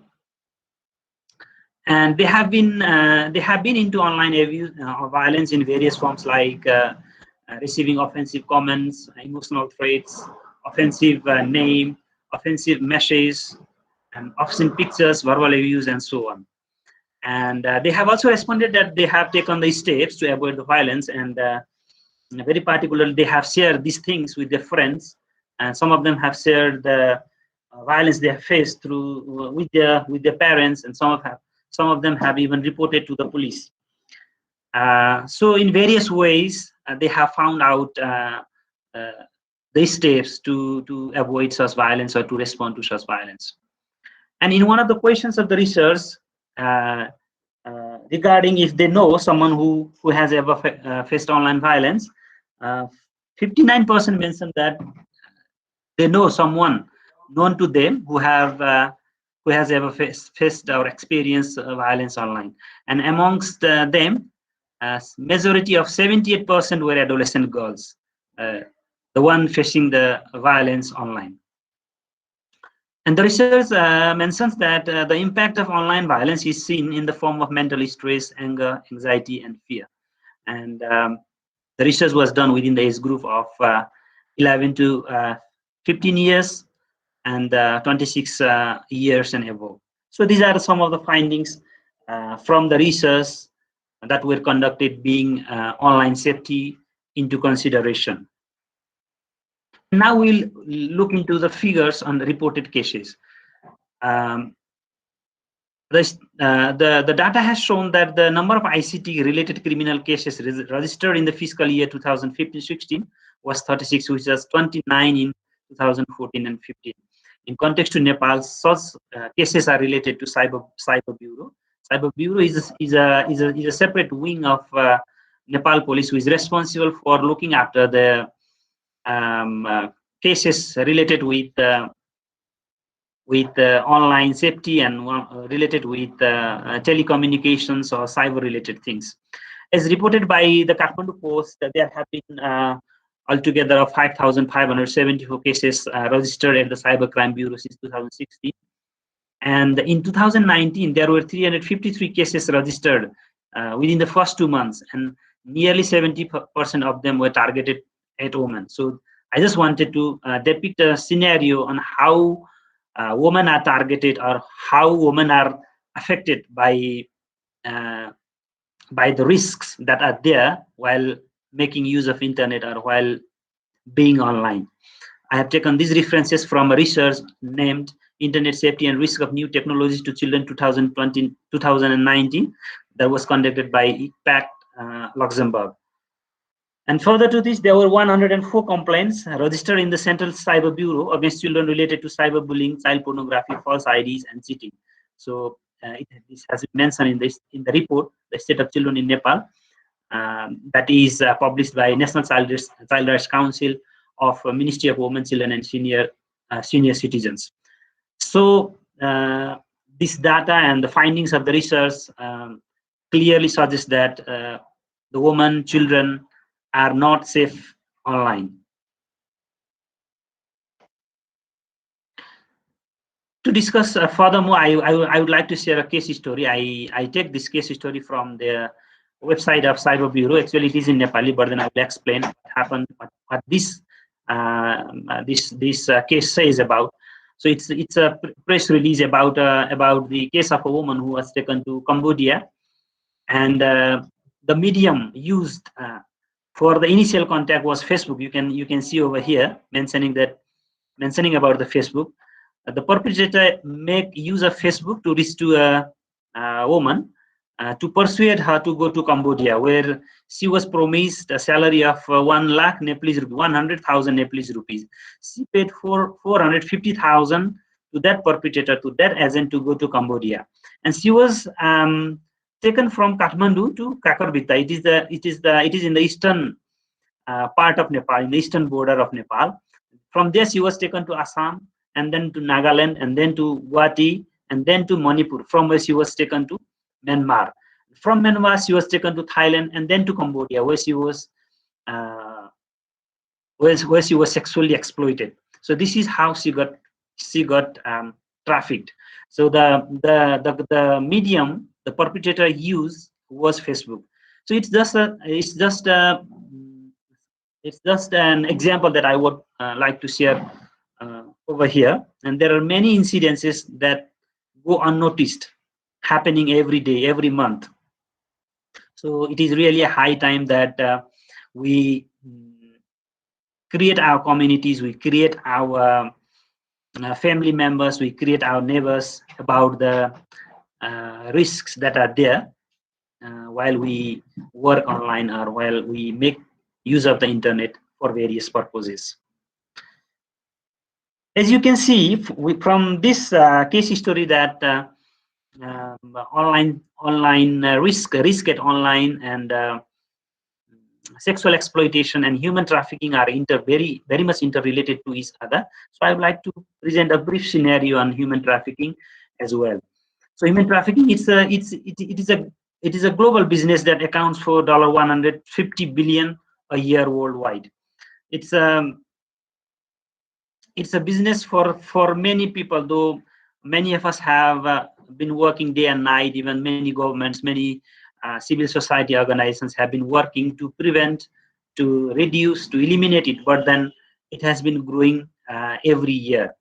And a report by UNODC states that the most common form of human trafficking is sexual exploitation, and it accounts 79%.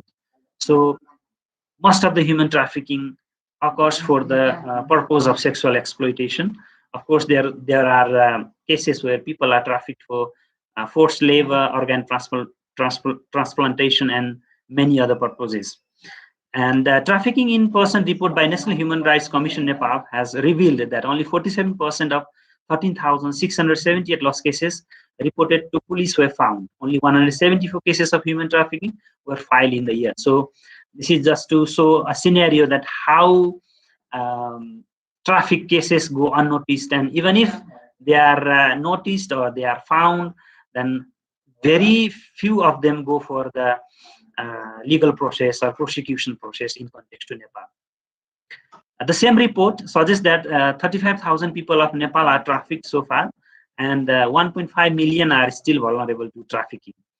And the porous border, the changing trend, increased vulnerability due to the pandemic suggests increasing susceptibility of Nepalese in trafficking by more than 5%. As many of the previous speakers have already spoken about it, how pandemic has increased the risk of trafficking and sexual exploitation, eased by online, eased by the internet. So yes, this is really a serious concern that we need to work collectively. Regarding the vulnerable groups and the estimated number, the report has suggested that most of the adolescent girls, it's around 1,200,000 adolescent girls in rural areas are vulnerable to trafficking. And as in one of the previous slides I shared, that one of the research mentioned that adolescent girls are at the peak of being facing online violence. This data also support the data of the previous research. So here it has been mentioned that around 1,200,000 adolescent girls of age 13 to 19 years are at the vulnerability of being trafficked. And of course, the labor in adult entertainment industry, and most of them are female, as you must have known. There are estimated labor of around 60,000 working engaged as a labor in adult entertainment industry in Nepal, and of them 21,000 are at the risk of being trafficking. Aspirant migrant workers 180,000, and child labor 100,000. So altogether, the reports suggest that 1.5 million are at the risk of being trafficked, and this vulnerability has been increased by the internet. As we go through one of the cases, how Facebook help in connecting that very particular case with the trafficker, with the perpetrator. In order to address this scenario, there have been few recommendations, and for this we need to work together. The networking communities, especially internet service providers and the telecommunication communities, they need to focus much on increased online safety. Of course, there should be increased collaboration of the government, especially Cyber Bureau and Anti-Human Trafficking Bureau in context of Nepal, with civil society organizations like us. And effective implementation of laws, legislation, and policies relating to the issue. There are very good laws relating to, that are concerned with addressing this kind of issues, but then there is always a question in effective implementation. So the government, together with the civil society organization, need to focus on a proper and effective implementation of such laws and legislations.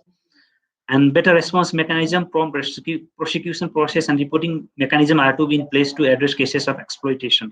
So in case if there is any case, then there should be a better response mechanisms available.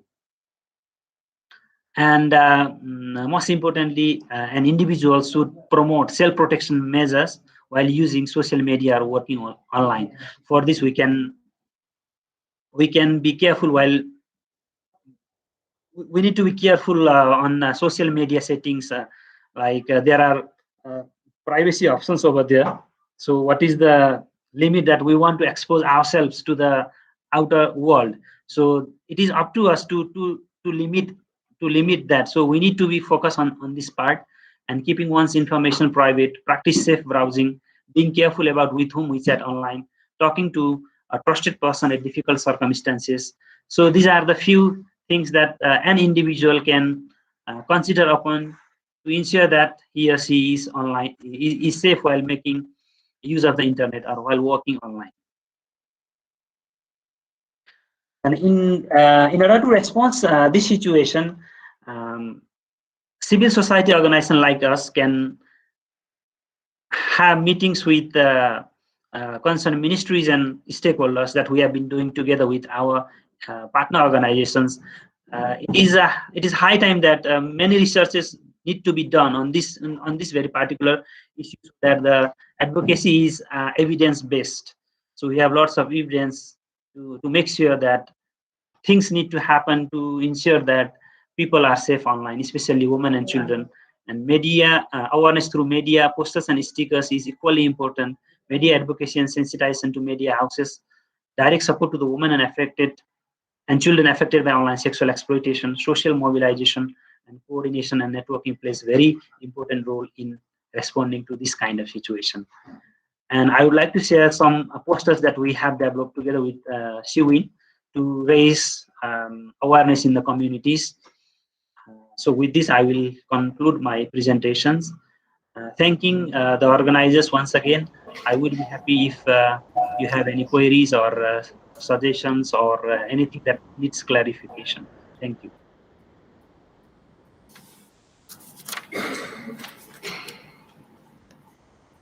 Hi, Govinda sir. Thank you so much. I am very happy to tell you that you have responded to my mail. And I came to know you through Good Shepherd Sisters, Sister Taskila. And she has told me a lot about all your good works, the way you are taking forward the Good Shepherd International Forum, working on this issue. And I am very happy. You have delivered a very good speech. And And I thank you for that special research which you explained to us in details, the findings that has given a really enlightenment to us. There are people who are doing research on this. And also I was so surprised to see that key recommendations, that your slide is full of recommendations. So that shows that you are interested in this cause. And even the case study that you presented to all of us. So it shows that you have taken trouble to deliver this very good speech to us. So thank you so much. Convey our regards to Good Shepherd Sisters in Nepal. They also have been part of our forum, Amrit, Asian Movement of Women Religions Against Human Trafficking. And I have seen sister, and they have also presented the forum in different places. So thank you so much, sir. God bless you. Thank you so much. Thank you, sister. Thank you for this opportunity. Thank you. We will now have Subhashini Singh, representing from Foundation Futuristic Technology Private Limited, Solutions for a Safer Planet, Delhi. She will be talking about cyber safety for women. Over to you. Okay, thank you. Thank you. As she has already shared my name, and I work as a forensic consultant in Foundation Futuristic Technology. So for talking about cyber safety for women, I will be sharing one presentation, and I'll not take much time to share this because in this talk we are listening to people talking about cyber safety, cyber security. So far we are pretty aware about this topic. So quickly I'll talk about this topic. So only a few minutes back I got to know that I have to I have to speak for this topic. So I happily grabbed this opportunity to share my, whatever I know about cyber safety for women. So in the organization where I work in, as I work in Forensics Guru, Foundation Futuristic Technology. So we are the digital forensics and investigations company. So frequently we deal with the cases, or we get to know about cases or the crimes which have been done through online platform. So it's for us, it's quite frequent to listen these kind of thing. So basically today we'll talk about cyber safety for women. So these are not only but few major cyber crime against women. So in which the very first is the identity theft. So in this kind of crime, what will happen that this is a crime of obtaining the personal or financial information of somebody. So what will exactly the criminal does? So criminal try to get the personal or a financial information of somebody or of a female, and just to commit the fraud. So what kind of fraud can be done by using the the financial and personal information is the unauthorized transaction. And the next one is the cyber stalking. This is the act of continuous unwanted follow from someone online. So when any female feel that somebody is following that female, then that is the time to speak out. So this kind of act could be done for sexual harassment, for defaming somebody, for inviting somebody to being intimate, for posting offensive stuff for someone, and rest of the thing. And the next is in this category, the next is the cyber defamation. So cyber defamation is basically saying some bad words or fake statement for someone online. So this is the defamation this is defaming somebody online. And the next is spawn site pop-ups, advertisement and redirection. And last but not the least is the matrimonial fraud, which is very, very popular nowadays because this is the COVID time, and most of the female, they they are trying to find their life partner or soulmate through online platforms. So this is a very popular way of getting victimized for basically female. So right now what I'm doing is here are 8 basic steps to online safety for women. These 8 basic steps are not only 8 basic steps, but few of 8 major basic steps, in which the very first is that go for sensitive browsing and don't share your password to anyone. So yes, very important that whenever you browse something, so internet is full of information and full of things which can make you victimized. So you need to be very, very vigilant when you are browsing something. So most of the time you must have seen you must have got messages, yellow indication wala messages, and the message which gives you pop up that don't open this message. Why? Because it's not safe. So the moment you're getting these kind of pop-ups, never avoid it, read it, and then go forward. And never share your password with anybody.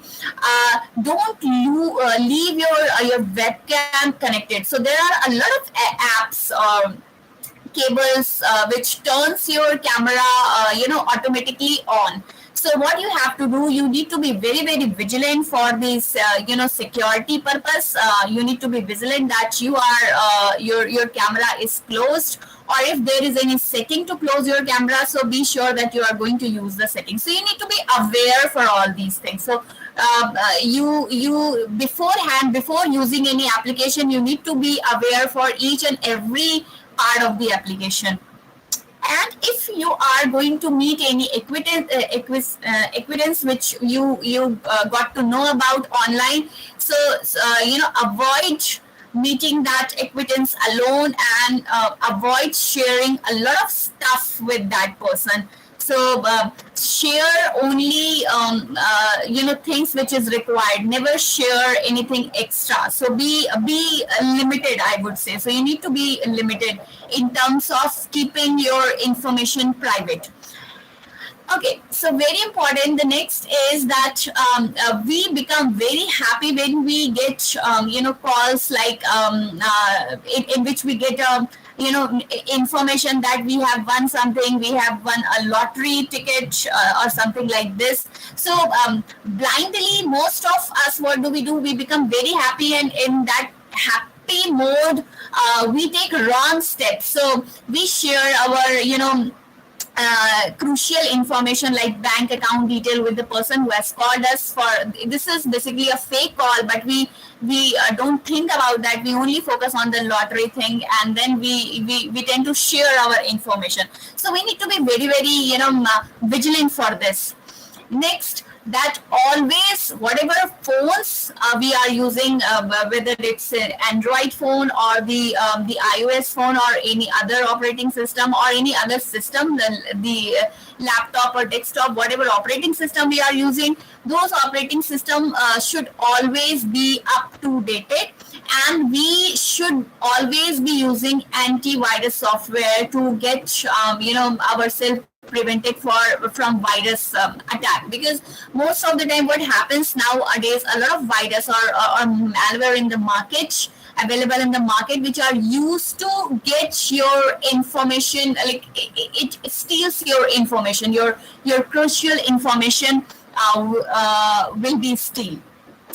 And the next is that whenever you are going to use any service or are going to start any service, please, understand, thoroughly read the instructions and privacy policy for any services, because a lot of information we tend to avoid, and we get into a bigger problem. So because these laws which we don't read while using any software or any other services can put you into problem. So you need to be very, very vigilant from reading perspective, from getting to know about any services we are going to use.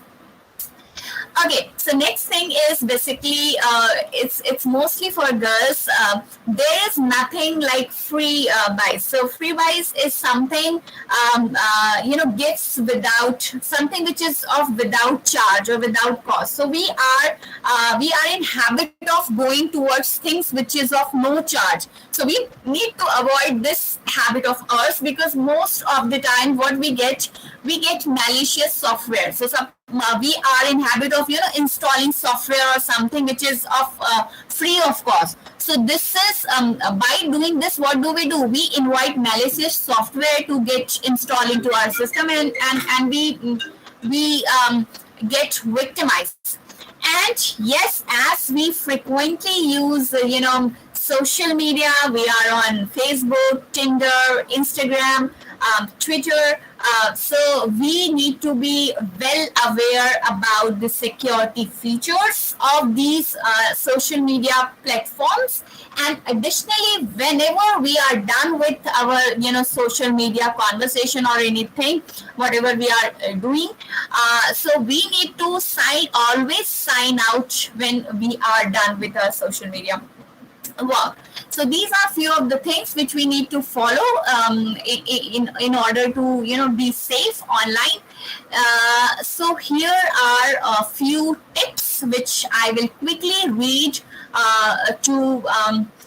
these are protective measures to avoid being the victim of online sexual harassment, because this is the a big problem nowadays for females.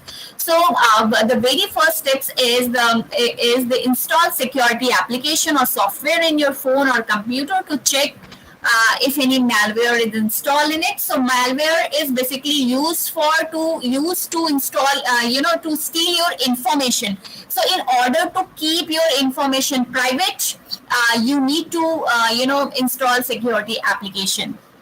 And you need to have one recording software in your mobile whenever you are meeting any person whom you don't know, who is, new to you. So install one or activate one recording software when you are going to talk to that person, and get the conversation recorded. So suppose in future, if something is going to be wrong, you will be having some evidence against that person.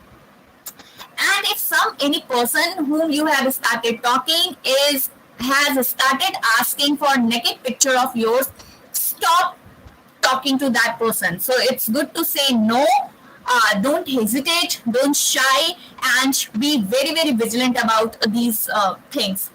And do not engage yourself in intimate conversation. So most of the time, females likes intimate conversation with somebody. So unless you are not very, very sure about the person and you have not done the background check for the person, never get yourself engaged with the intimate conversation with that person on any platform or on WhatsApp or social media. And any point of time, if you receive any offensive material or post, then go for don't avoid it and go for complaint. What to do? So here are some tips what to do when someone posts any offensive defamatory content, means like cyber defamation. If somebody is doing cyber defamation, then what should you do? What steps should you take? So do not react and delete the comments on any post. So don't react and don't delete. Why? Because these items will work as an evidence against that person who has said some bad things about you. And you don't have to that person, like if you are not going to delete anything, you are not going to delete the profile of that person. Keep everything as an evidence against that person. You only have to stop talking to that person, but don't delete anything. If you feel like shy, if you feel that you are going to be defamed and you feel that you should be deleting, don't do this. And try to save offensive comments by taking screenshot, which can act as a potential electronic evidence. Okay, few tips for safe online surfing. What you have to do, these are few points which you need to follow. So what you have to do, you have to turn on pop-up blocker. So you must be getting pop-up for so many things when you are browsing something. So what you have to do, simply turn on pop-up blocker. So it will block all the pop-ups which you get. And disable window auto runs feature. So what does this feature do? This feature auto runs few of the malicious program. You did not you don't know, but these malicious your program gets installed in your system. So disable window auto run feature for avoiding this situation.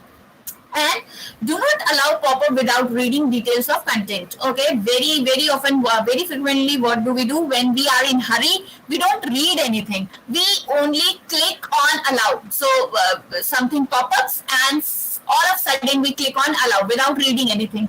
So this habit of us puts us in trouble. So we need to avoid all these things.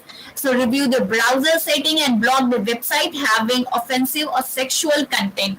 For doing this, we need to be aware about few of the browsers or few of the websites which offer offensive or sexual content. So get to know about these websites and then block it.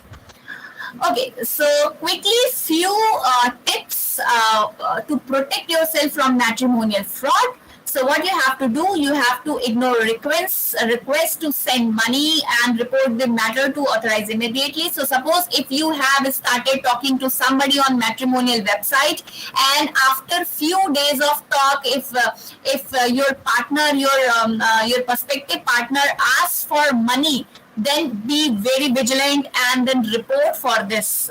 Don't avoid this. Don't help that person, because it is the alarm that that person is not good for you. And in addition to that, never give your any financial information to your prospective partner. Your any credit card number, any debit card number, never share with that prospective partner unless you are very sure. And the person who quickly asks for your ID or your sensitive information, asks for your messages, asks for your pictures, avoid talking to that person and do proper criminal background check before initiating any conversation in terms of getting married. Always try to meet that person, the person who is your prospective partner, in public place, not in private place. So suppose if that person is not good, the person is a criminal, so that person can harm you. So meet that person in a public place and always inform your family and your friends about this meeting which you are going to do with your prospective partner. Inform everybody. If possible, then take one of your friends with you, just for a security purpose. Always use verified matrimonial website. So you need to be very vigilant for this, that whenever you are going to search for your prospective partner, use always verified matrimonial website. For this, you can reach out to your friends, your relatives, and get to know about verified matrimonial website. And never share your photographs to the prospective partners online, and be very cautious when you are going to meet or you are going to talk about any NRI profile. So the person whom you are talking, if that person is in foreign, then you need to be extra careful. Okay, so in addition to that, we have government, we have one CCPWC scheme, which is Cyber Crime Prevention Against Women and Children. This scheme has been started by Ministry of Home Affairs for helping women and children who are a victim of cybercrime. So these are main components of this scheme. So there are few things which are the main components of this scheme, that like online cybercrime reporting unit. So by this scheme or by this point, what you can do is This is the option where anybody, any female can easily report cybercrime. If that female is the victim of cybercrime, can easily report the crime. And we have forensic unit in this scheme. We have capacity building unit. We have research and development unit and awareness creation unit, which is very, very important because nowadays we are very less aware about the cyber crime or cyber safety. In addition to that, we have one Twitter handle, which is CyberDose, which is also by Ministry of Home Affairs. And this is to advise people on how to keep their personal and financial details safe while using them online. So this is a very helpful handle from Twitter. On Twitter, gives you a lot of awareness about cyber safety. So this is all about cyber safety for women from my side. Thank you so much for listening to me.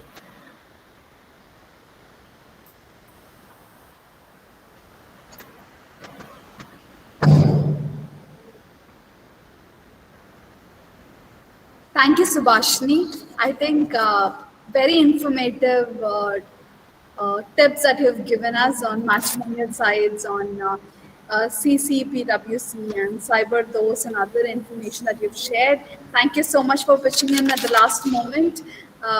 Nevertheless, I think it was very informative and helpful for all of us and for the students especially.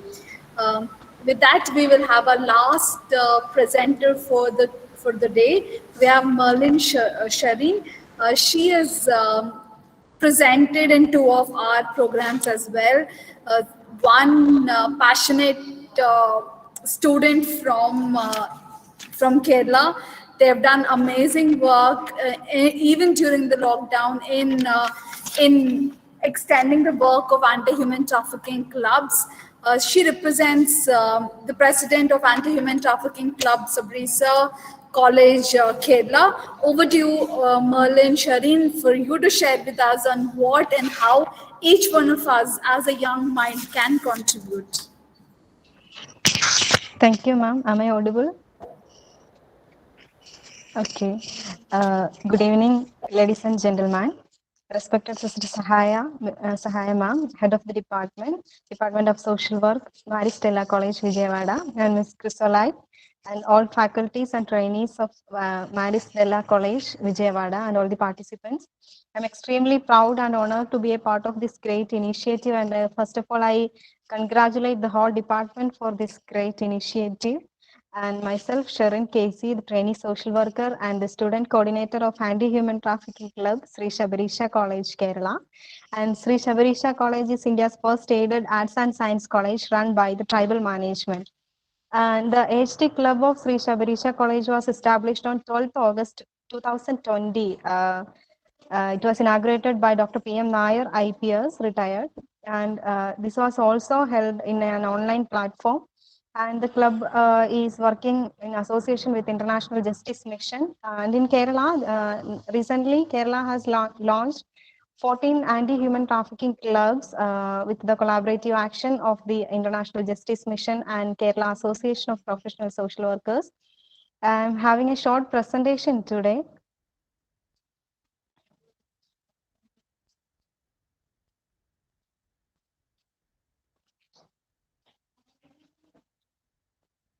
Hope it is visible, ma'am.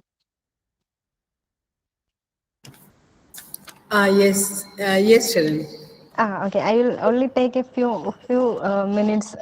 So we know that the Anti-Human Trafficking Club is an idea conceived by Dr. P.M. Nair, IPS. It is a great mission to end human slavery with youth support and involvement. Anti-Human Trafficking Club works with a vision to establish safe communities by eliminating human trafficking through the empowerment of students and other youth. And it is the duty of every individual to ensure the social protection of the weaker sections. We know that we have conducted various activities even in this last pandemic lockdown period. And the major activities was, we know that the major reason for human trafficking is the vulnerability of the victims and the demand, and we taken necessary steps to prevent the basic reasons for human trafficking, and all of our activities was right based and right oriented, and the HT volunteers started thinking from the perspective of the trafficked person or the person vulnerable to trafficking, and we are able to raise awareness among young people about the dangers of human trafficking, and also improve the regional cooperation, and also strengthen the vulnerable population by imparting knowledge. These are the major areas we concentrated, and through HTC clubs we are able to recognize, report, support, and make campaigns against this modern slavery. And we are also taking part in prevention, prosecution, rehabilitation, and also we learn more about the issue of human trafficking. And here are some photographs of our activities. This was the photographs of inauguration, and I already mentioned that it was in a Google platform, and we organized a national webinar on the same day on COVID-19 impacts on efforts to combat human trafficking. It is participated by 100 participants from various parts of the India, including research scholars, professional, trainee social workers, teachers, and other general public. And presented the role of HTCs in preventing human trafficking in the panel discussion organized by Police Training College, Trivandrum. Also attended the inauguration of National Resource Center on Human Trafficking, and made a few presentations. I presented the role of HTCs at various colleges in Kerala, and also in NGOs. Then we organized various webinars. Among them was the role of youth in preventing human trafficking, protecting women and children from violence, role of youth in protecting children from violence, legal perspectives, and another webinar was on the topic fundamental duties, child abuse and neglect, identification and legal concerns. And also we provided the orientation for first year students for ensuring the sustainability of our club, because the coming generations must be aware of the this issue, and we have to make potential to we have to provide potential for them to fight against this modern slavery. And these are the photographs of receiving official badge, booklet, and standard operating procedure from IJM. And also we created a network with the police department by visiting the police station, and also we conducted an awareness survey among the general public on the basis of the data collected from the police department. And we came to know that many of the children, even from the home, they are being exploited, and we are planning activities basis on the information collected through the survey. In public relation, we are having an active Facebook page, and we are providing awareness materials. And we conducted the annual meet. The chief guest for the annual meet was Dr. Shahansha Gulfam, the Nodal Officer of National Resource Center on Human Trafficking. And it was a great event by the participation of great personalities. Sister Sahaya Mary also participated and presented on this topic, and we are very glad to that.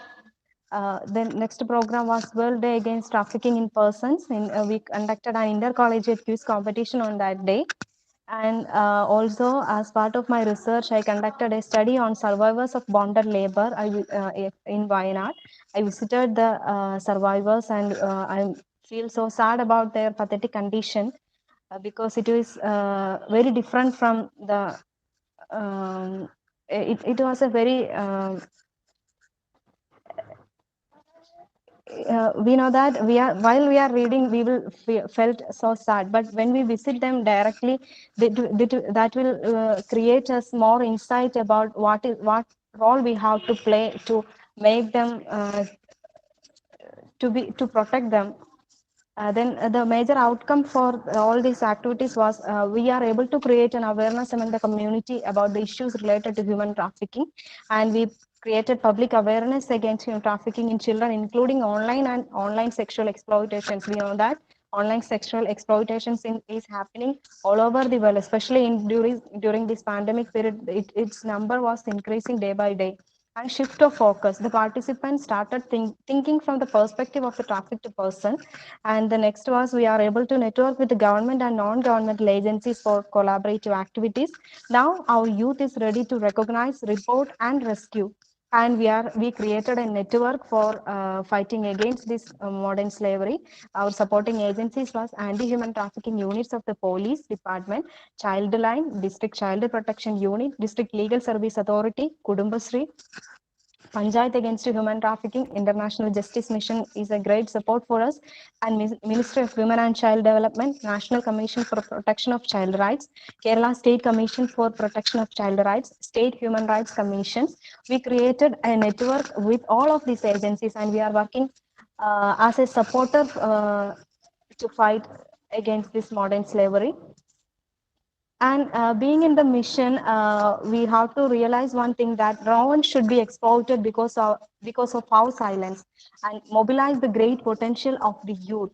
So together we can fight against this modern slavery. I'm sure that youth can contribute more to this area, and we can become the one who connect the people with the government and the governmental organizations to protect their rights.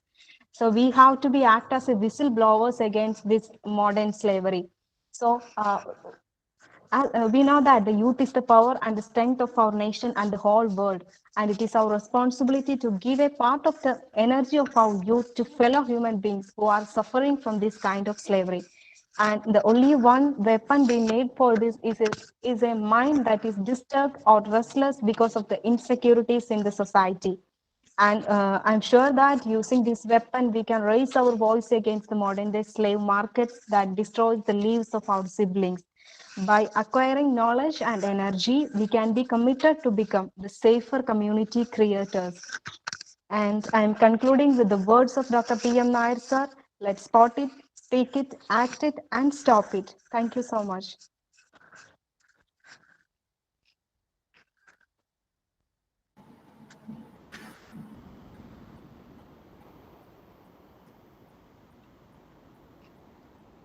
Thank you, Sharon.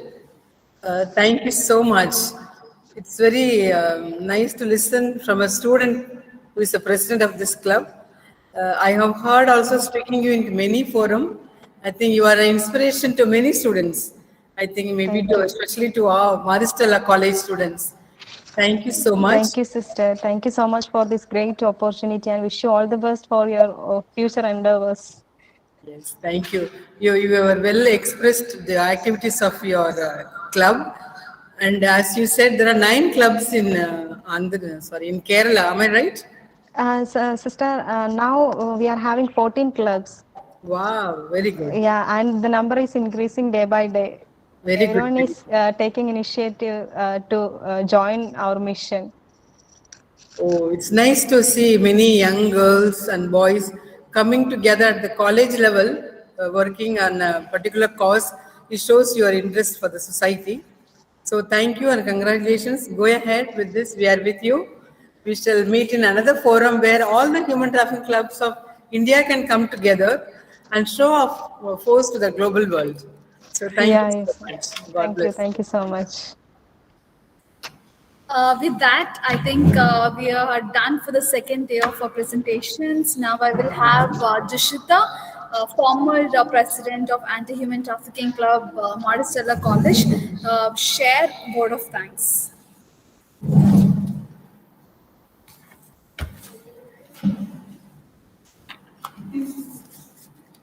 A lovely and warm evening to our most valued and worthy guests.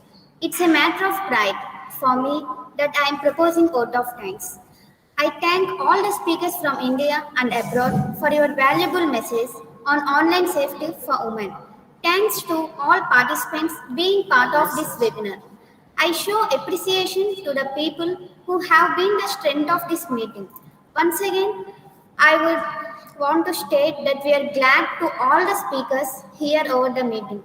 We are thankful for being with us and has remained a pronounced pleasure. Thank you.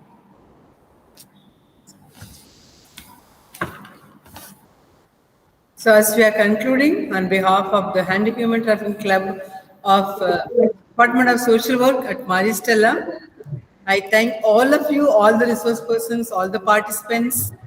Thank you. God bless you all. Together we can do a lot. I can see Ramesh sir. Thank you, sir.